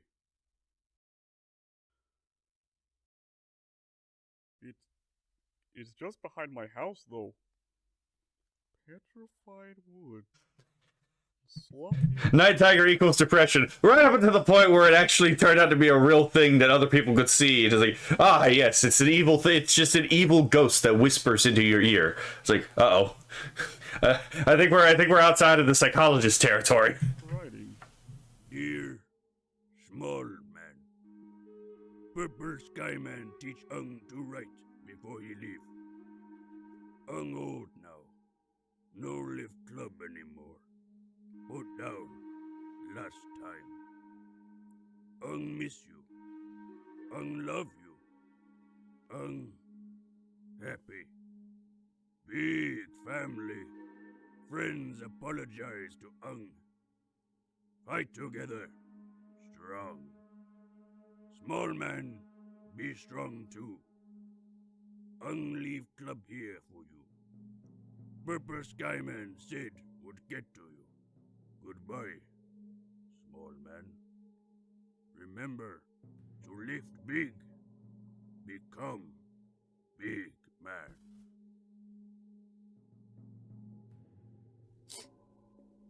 I love you too, Ung. How wife protect from demon Ung? Make him less susceptible to what the demon was tempting him with, right? So the demon was a spirit of depression. It was not depression itself. It was a spirit that parasitizes off of the thoughts, the evil thoughts it could put in your head, right? So the idea was, like, again, Ung was able to defeat the night tiger by recourse with a friend, right? And like, what is your wife or your spouse if not your foremost friend, right? That's why that's why Night Tiger is weak to love, right? So yeah, the Ballad of Ung happens to be one of my personal favorite Flork of Cow stories. There are other ones, and some people like other ones more. This is just fucking ridiculous, and I love it, right?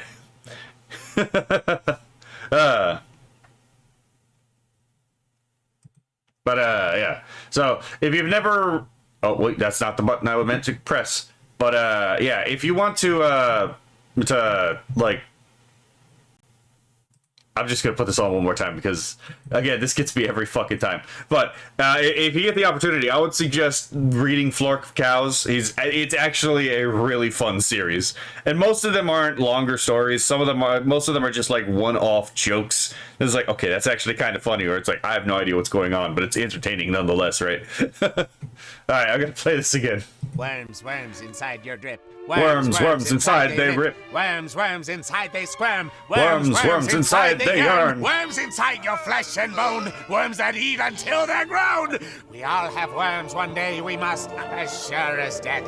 As sure as dust. Worms, worms inside your drip. It's the way this one guy fucking actually just recites the fucking shaman spell, right? Ung has a lot of apologizing for, though. That is fair. He does have a lot of apologizing for. Let's be fair. Ung was not exactly innocent. He's a bit of a moron, but he did do some pretty fucking bad things. There's a reason why all his friends turned on him, right? Oh my god.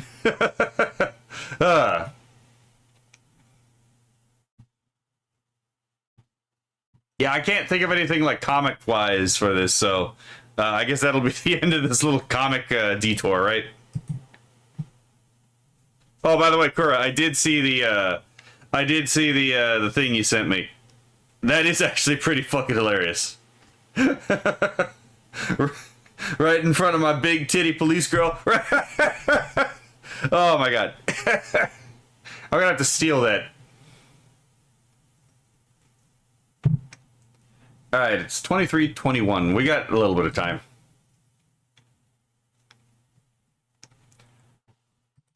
Alright, so we're keeping it mostly lighthearted today, right? So right now we're gonna do two. This guy is a fucking great writer, by the way. I'm gonna do two and a one, right? Japanese fear the chicken, and Japanese man amazed at appetizers. Isn't the shaman kind of just describing decomposition? Kind of. Oh my god. Whew. Go for it, brother. Alright, so here we go. Japanese man surrounded by a rotisserie chicken. In America. How did you get surrounded off? Oh wait, I should probably move so I'm not covering leaflet. How did you get surrounded out of that? Okay, here we go. A warehouse store. A fully roasted chicken cost $5. Oh, I The love raw it. chicken beside it cost $7. And I stood between them like a man Between two truths. I can't. This guy writes the way that I would expect a Warhammer novel to be written, to be perfectly honest. Right? Fair's fair inside your drip. Fair's inside the squirm. In your skin. What the fuck is going on, Boo Ugly? Right? Golden, hot, seasoned, spinning in glory under the lights in a line of its brothers. $4.99. You wanna know when you go to Costco, if you look at the ovens, you can see the number, and that number tells you how long before they're done cooking, and then you plan your route. Okay, you do all the other stuff. And then, oh my god, we're getting strats on the fucking Burial Goods' peak. Oh, he is. Another fair enough tuber, right? Oh my god. But, yeah. I can't believe she's actually giving strats for going to Costco. I don't go to Costco, because it is just not one around me. But, I guess I'm going to learn about Costco. Then when the time is about to end, you gotta get back there, and then you get your fresh chicken, and you take it home, and it's delicious. Look, man. Yeah, my family used to get rotisserie chickens, and they were pretty damn good, right? Oh my god. Okay. As far as chicken goes, right? I am a fiend for like the skins and the cartilage. I will just cut off the cartilage from the bone or gnaw it off the bone and eat that as well. Oh my god. I fucking love the crunch of cartilage. Is there any nutritional value to it? Probably not. But the cartilage, oh my god, I fucking love it. Like, I'll eat the kneecaps off of chicken too. If the bone is soft enough, I'll eat some of the bone, right? Ooh, yeah. Let's see. What else is there? The skin. That's never a rotisserie chicken thing. It's like if you like put like bones in like soup, sometimes they'll get that soft. But like it's not something that happens in rotisserie chicken. But I quite like the skins as well, right? I'm like, hold on. I'll pull the skins off the rotisserie chicken, just like eat them separate, because it's like, damn, delicious. Same, fair. I quite enjoy rotisserie chickens. Oh my god. I think we all do, actually, to be perfectly honest. Check the raw birds. $7. Pale. Cold. You must do everything yourself. You can't just go and eat them. You'll get sick, right? There's collagen and cartilage. I mean, you know, that's a good point. That's a good point. Maybe there is a little bit of nutritional value in it. This is not... Oh, but I will tell you one thing. Oh, my God. One of my favorite things in any bird is, like, when you cook a turkey, and then when you cook a turkey, and then you get to eat the heart. Ah, I love... That taste... Oh, my God. Yeah. I love eating the heart of a turkey. Commerce does not move backward. Somewhere in this building, mathematics lies defeated. I asked the man at the counter, how is the cooked bird cheaper than the raw bird? Been $5 forever. They keep it that way. But the store loses. Yep, on purpose. Well, they also expect that, again, they're going to be able to recuperate their costs otherwise, right? Rotisserie chickens. Oh, rotisserie. Okay. That took me a moment. I was like, what in God's name is... Oh, it's rotisserie. Right? Yeah, chickens, right? One of my favorite dishes is chicken heart and liver on it. Oh, liver? Love liver. If you put liver with mashed potatoes, delicious. On purpose. Yup. I held my receipt with both hands. See, the thing is, like, obviously, like, I'll get to it when it gets there, but it's like, this is obviously not a substantial wound for the company, because if it was, they wouldn't do it. They do get an advantage out of this, right? And one of which is they probably can actually afford to sell the chicken at this price. You know, there's probably a number of reasons why. I've never worked at a Costco or a Walmart, so I'm not entirely sure what the reasoning behind this specifically is, but they're obviously not bleeding money off of this. In my land, a lord who lowered the price of rice in a hard winter was remembered for generations. As he should. I saw fucking Asmongold react to this story, and I saw him completely misread this particular section. I was like, okay, that's actually kind of funny. I get where he was going from, but it's like, yeah, fair enough. He totally misread this part. One of my favorite dishes is chicken. Okay, I already read that part. Let's see. A well-grilled pig skin, just crispy, is so good. Ooh, yes. I'm gonna go with a friend to eat some blue rare steak on Monday. Just, woo! I love the taste of animal. I love the taste of blood. Right?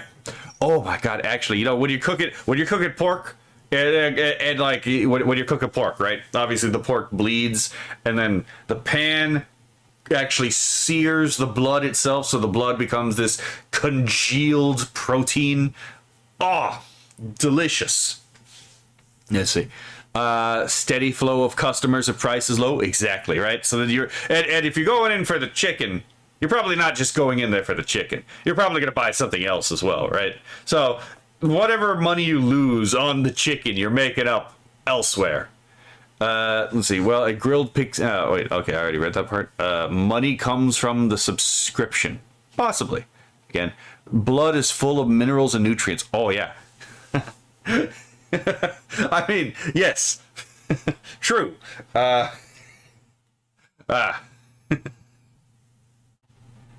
I love the taste of cooked blood. They built him a small shrine. This store does it every day with chicken and tells no one. I have never had a blood sausage. I would like to try a hematogen too. It's a blood candy from Europe, but I've never actually had a blood sausage. I would also like to try blood pudding at some point, by the way. Let's see. Fat Electrician did a great video on Costco for his Fat File series that breaks down why the chickens are priced that way. Okay, I'm not going to be able to fit a Fat Electrician video in today, but I might actually postpone posting this video so that I can stitch it together with a Fat Electrician video on that, because that would be actually really fucking... Okay, fair enough. A woman behind me grew tired of my reverence. Dude, America is just the best. America is so peak, man. USA! USA! USA! Right? I mean, we really are the best, to be perfectly honest, right? There's other places where you can have like where like good, quality of living, like Liechtenstein, right?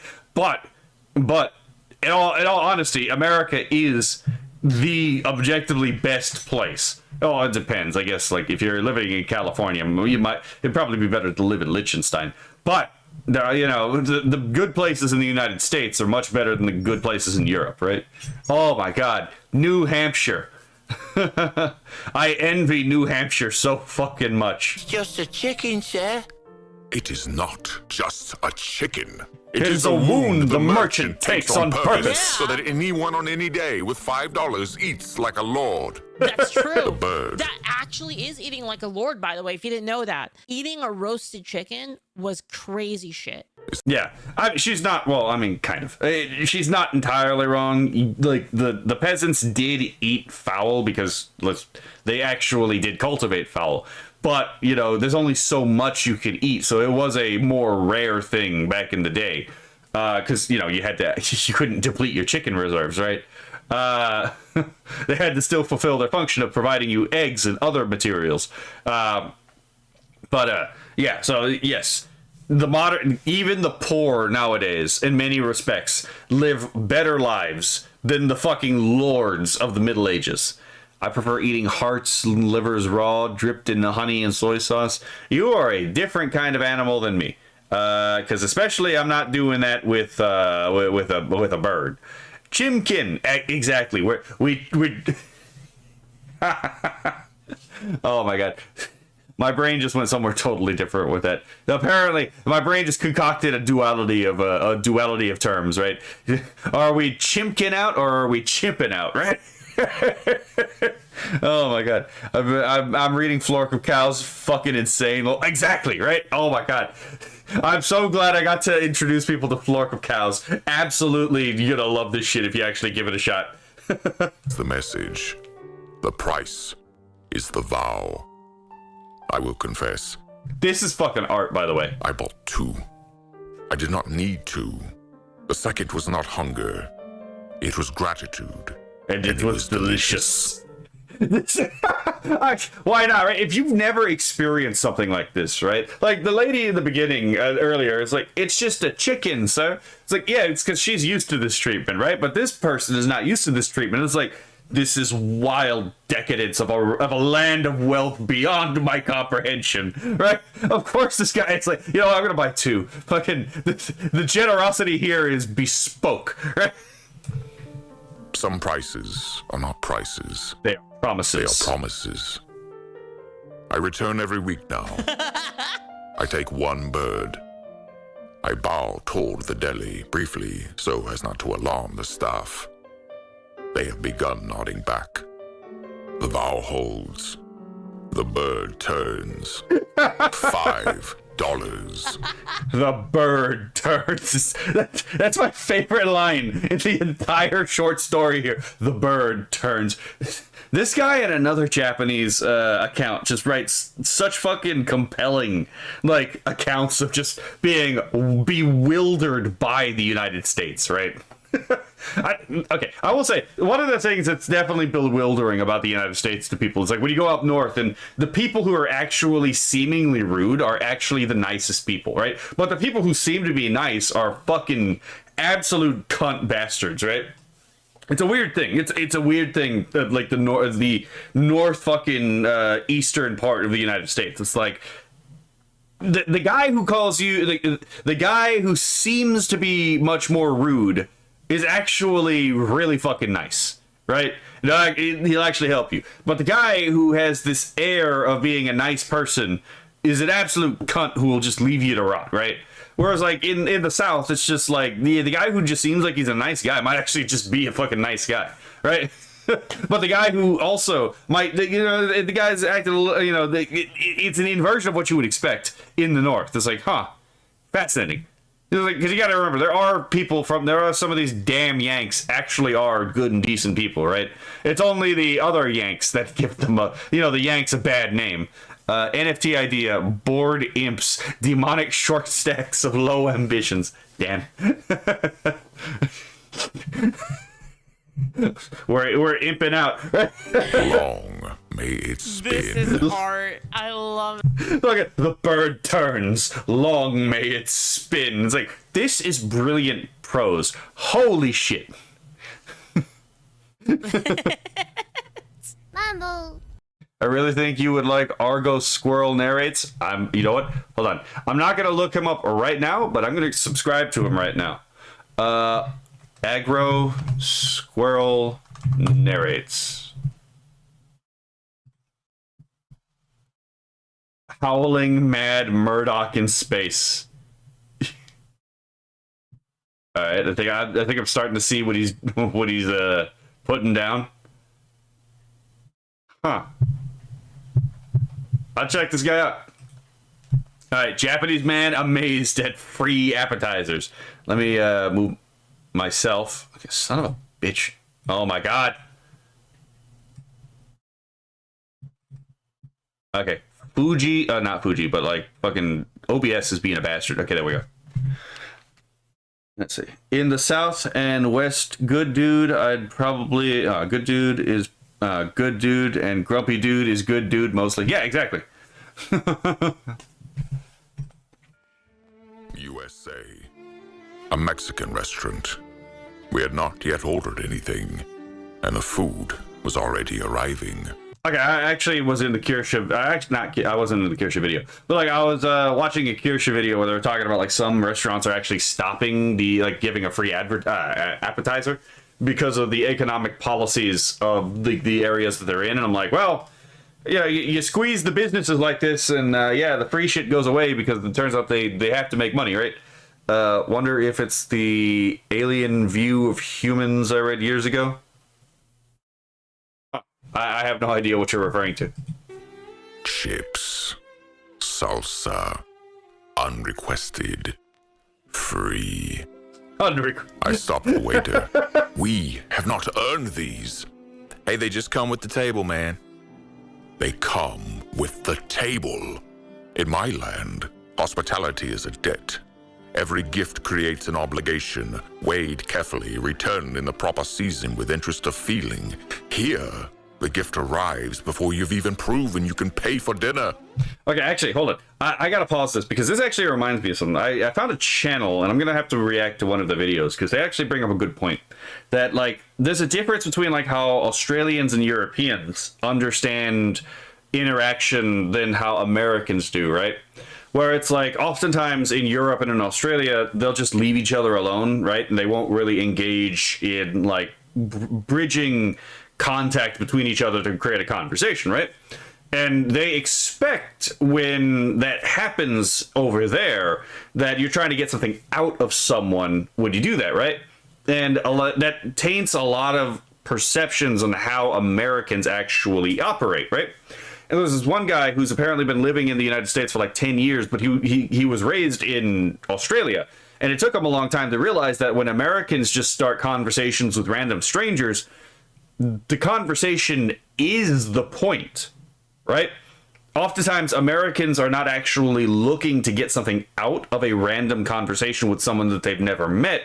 They are simply trying to again, just make contact with the stranger, and again, just what would you say? Show that again, just include them in just include them, right?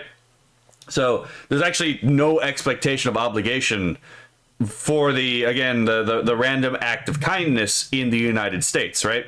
It's like actual legitimate charity. Like there's oftentimes Americans, he pointed out, will do stuff, but they don't expect anything in return because they're actually being charitable, right?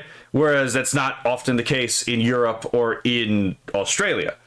And this really does taint how a lot of people from foreign cultures, even foreign Western cultures, understand America. Because like Americans will oftentimes try to be genuinely charitable and do something for someone, sometimes even people they don't know, without any thought of recourse of like what they're going to get out of it, because that's not the point. The point is to potentially make someone's day better, even if just by smiling at them at random, right? There's no ulterior motive other than to make someone else's day better. And it's just an alien experience for the Australian or for the European. And it's like, again, yeah, it turns out Americans are actually the most, no free snacks in restaurants, right? Sounds like it's happening in big cities and commie state. It is, yes. Humans will make a pet out of anything. Oh, they truly will. Channel you had up before this, if it is, it's Brilliant Prose. Okay.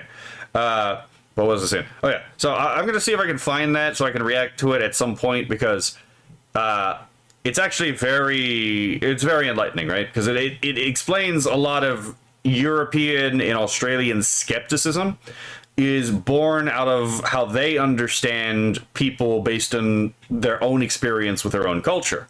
Right? They don't realize how actually different American culture is. So then, because, you know, when they interact with Americans, they filter that through the lens of their own experience, not realizing that their own experience doesn't match with the experience of the American, right? So, it just an interesting observation, right? It's like, again, it's like, yes, every gift creates an obligation. Not necessarily true in the United States, right? Sometimes there is such a thing as an obligationless, like, exchange in the United States. This is not an appetizer. This is a declaration. We trust you.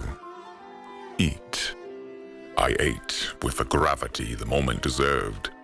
And then, I must report this calmly, the basket emptied, and a new one appeared. You fool! You fool! Do not do this! Do not fill up on the appetizers! You still have to eat the main course! Did we? Refill, the waiter said. It's bottomless.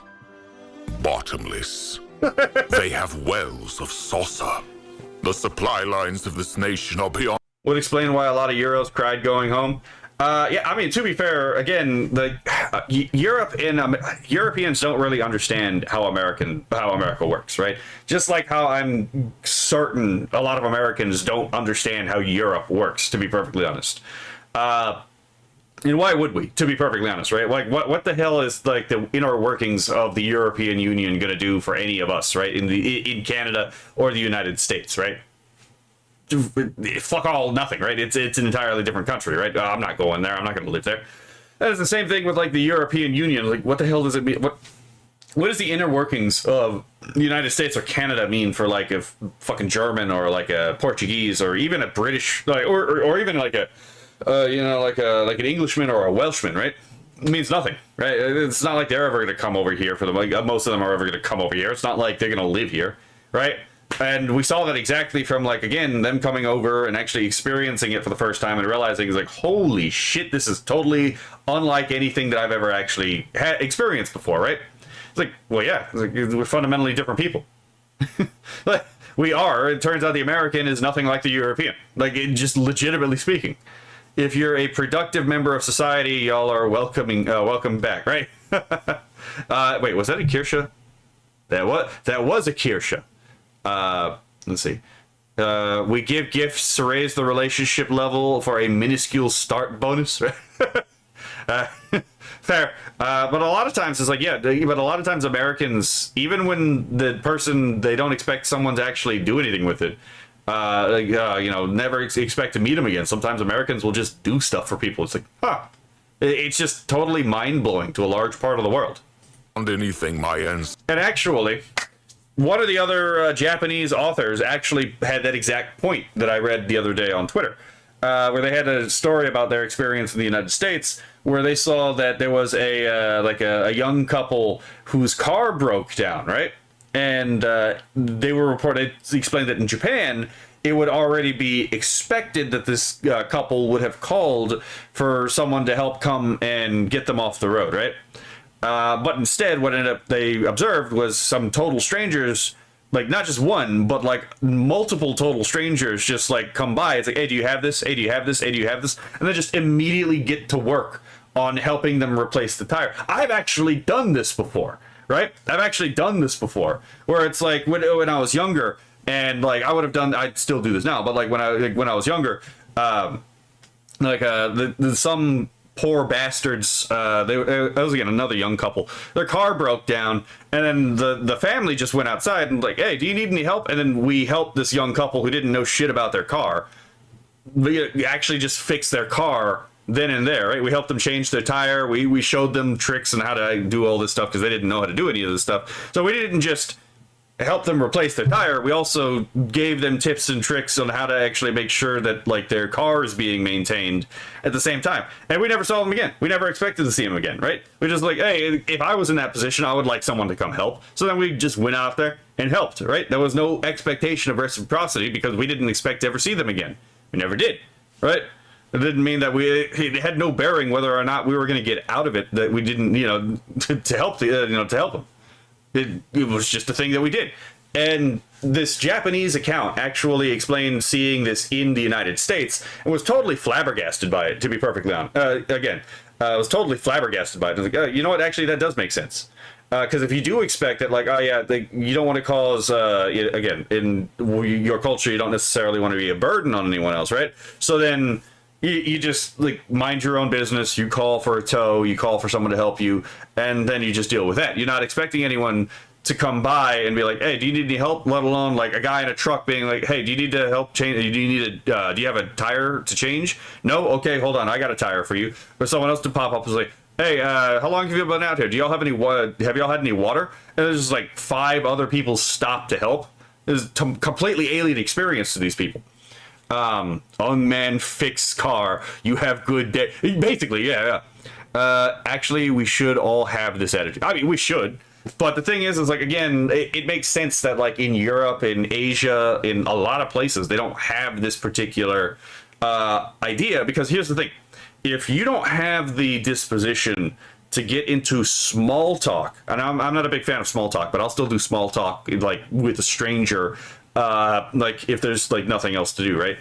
If you don't have the disposition to do small talk, to literally bridge that gap and open up communication with a total stranger for no other reason than to just, have a conversation with the stranger, then you're not going to be predisposed to do this, because this is, again, opening up that line of communication of someone you do not know for no other reason than to just, again, help that person, right? And that's effectively what a lot of the small talk stuff is in, like, again, where it's like you're in a room, you see someone might be having a difficult time, you shoot them a smile, you ask them some questions, right? It is a uniquely American thing. It is not something you see in most of the world, even in most of the first world, to be perfectly honest. So, let's see. My uncle helped some people whose car broke down on the road trip, full of women, me, my gran, my aunt, my cousins. He told us to stay inside in case something was up. I mean, again, just because you're going to help someone doesn't necessarily mean that you have to be an idiot about it, right? You do have to have some degree of like sense of self-preservation and sense of other preservation, right? But this kind of hospitality is genuinely surprising to most of the world.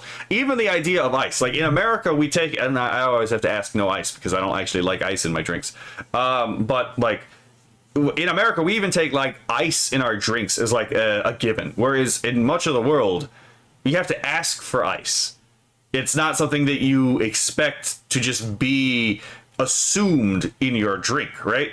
Now, there's multiple reasons for this, but it's like a lot of what you expect and take as granted as hospitality in the United States just does not exist in most of the world. Ancestors imagined. My friend warned me. Hey, don't fill up on chips, dude. Too late. I had accepted 3 baskets. Honor demanded each one be finished. An unfinished gift is an insult. Okay. That's fucking ridiculous. But, What a funny culture clash. Holy shit. By the time my actual food arrived, I was a ruined man. I was not hungry. I was not comfortable.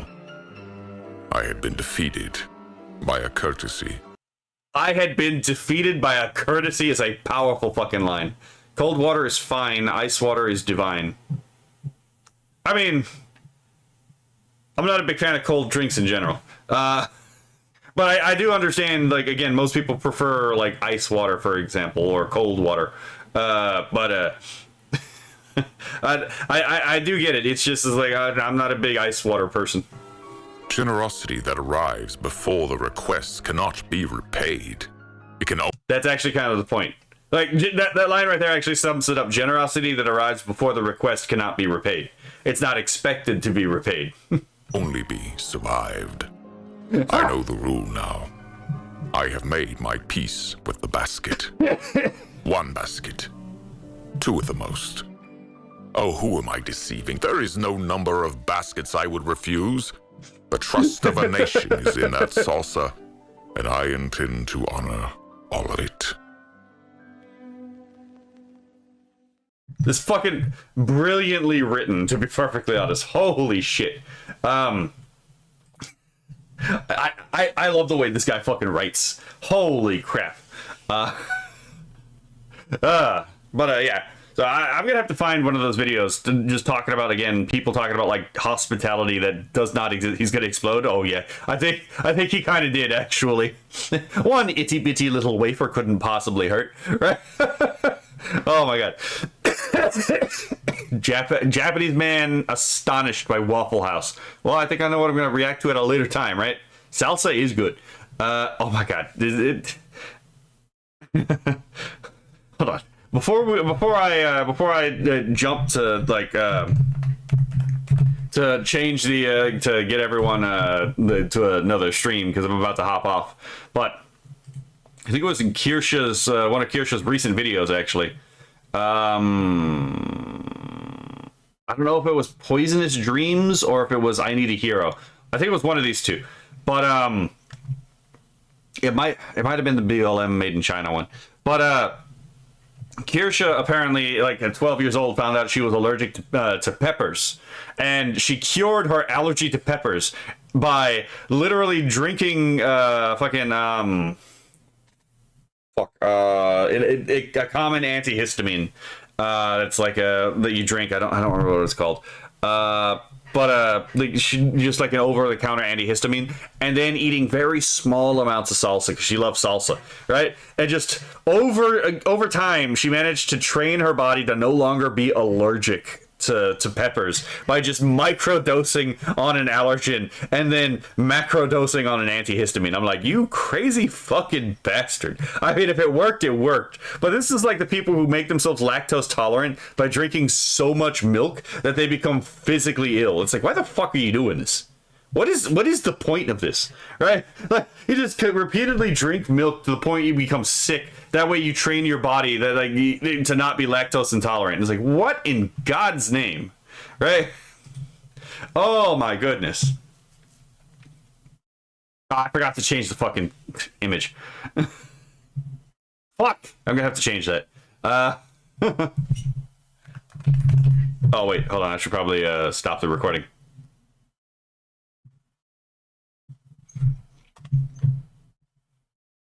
Allergy shots work. I mean, if you can make yourself unallergic to something, I could see the appeal. I wonder if you can do that with peanuts. But I know peanut allergies tend to be really fucking severe. So it's like, I don't know if you could do that with a peanut allergy, to be perfectly honest. Kirscha has instincts most don't have. Yeah. That's a kind way of putting it. That is a kind way to put it. All right, where is the, I think it's this one. No, that's not it. Okay, here it is.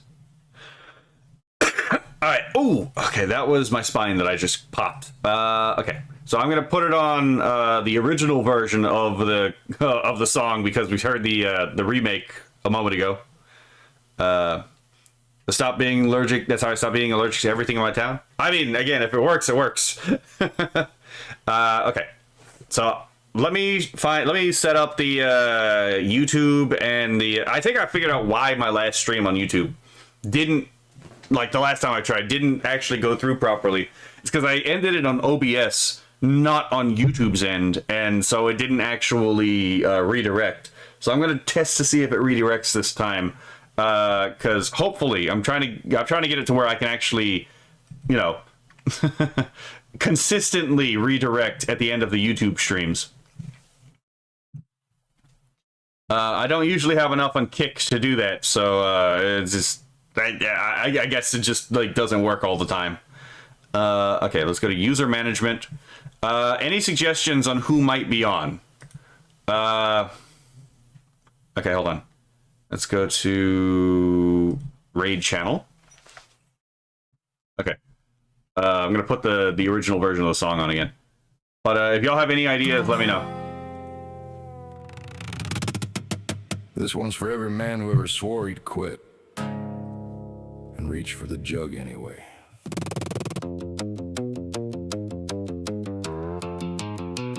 Oh, Andro. Fuck. Ando is Annoyed is on. I think he does both. Yeah, I'm pretty sure he does both. Mama Oko's on. Let's see. Ranaite's on. I don't think she does both. That's fair.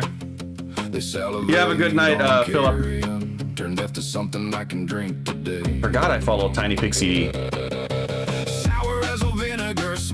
Oh, we're rocking out, right?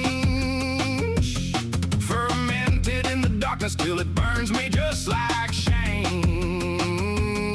One swallow and the hurting fades. At least okay, shoot. A little while. Corpse meat. Oh, corpse meat. You're the poison that I crave, though you're killing me by degrees. I lost my job, I lost my home, my woman walked out on me. But when the night comes howling, it's you that keeps me company. Feel free to ask away, Kuro. Sweet corpse meat.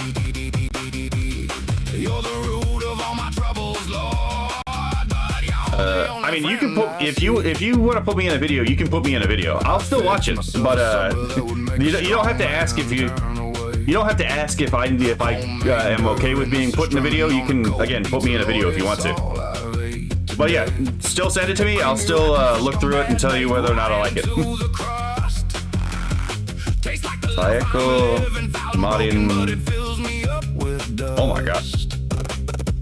Then I wash it down with you, my brew from the carrion hive. It settles in. Oh, I kind of gathered that's why you were asking, right? That's why I was like, still send it, and I'll let you know. Corpse meat. Oh, corpse meat. You're the poison that I crave, though you're killing me. Does Leaflet even do live streams on YouTube? I don't think she does.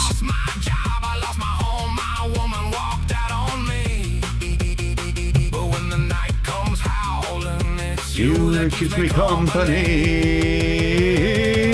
Corpse meat, sweet corpse meat.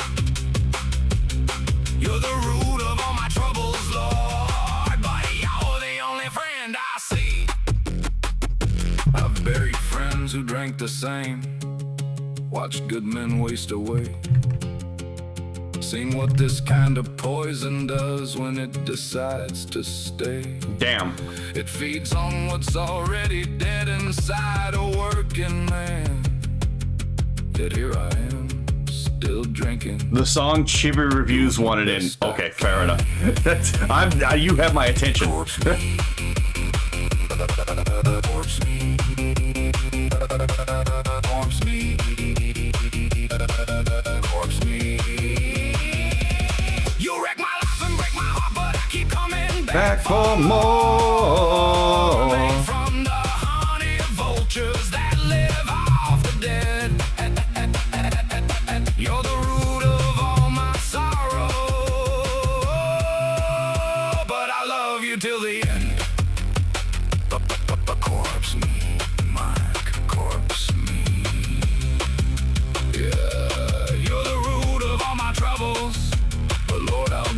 with you, right here in my hand. Just one more jar. Okay, I think I have this set up now. Lord, just one more jar. So to anyone on Kick, I'm gonna put in the, hold on. I see there's 2 people on Kick. I don't think that's enough for me to raid. So I am going to send the link to follow. Ando is annoyed, because we're gonna raid Ando is annoyed. Copy clean link. Okay. Alright. So if you're on Kick, those are the 2 links that we have to follow. I don't know if Ando is even on Kick, to be perfectly honest. Okay, so... Okay, we are good there. Let me get back to the stream on here, because I think I have to cancel it on YouTube's end in order for it to actually do the redirect, but I'm not sure. So we're going to try. And I don't know if this is going to work out very well. Annoyed? Yeah, that's just the name of his channel, is Ando is Annoyed. What the fuck? Why is it? Okay, if I go here, I should be able to get back to where I was. Okay, still going. Alright, I am going to end the stream now. So y'all have a lovely day, and have fun with Ando.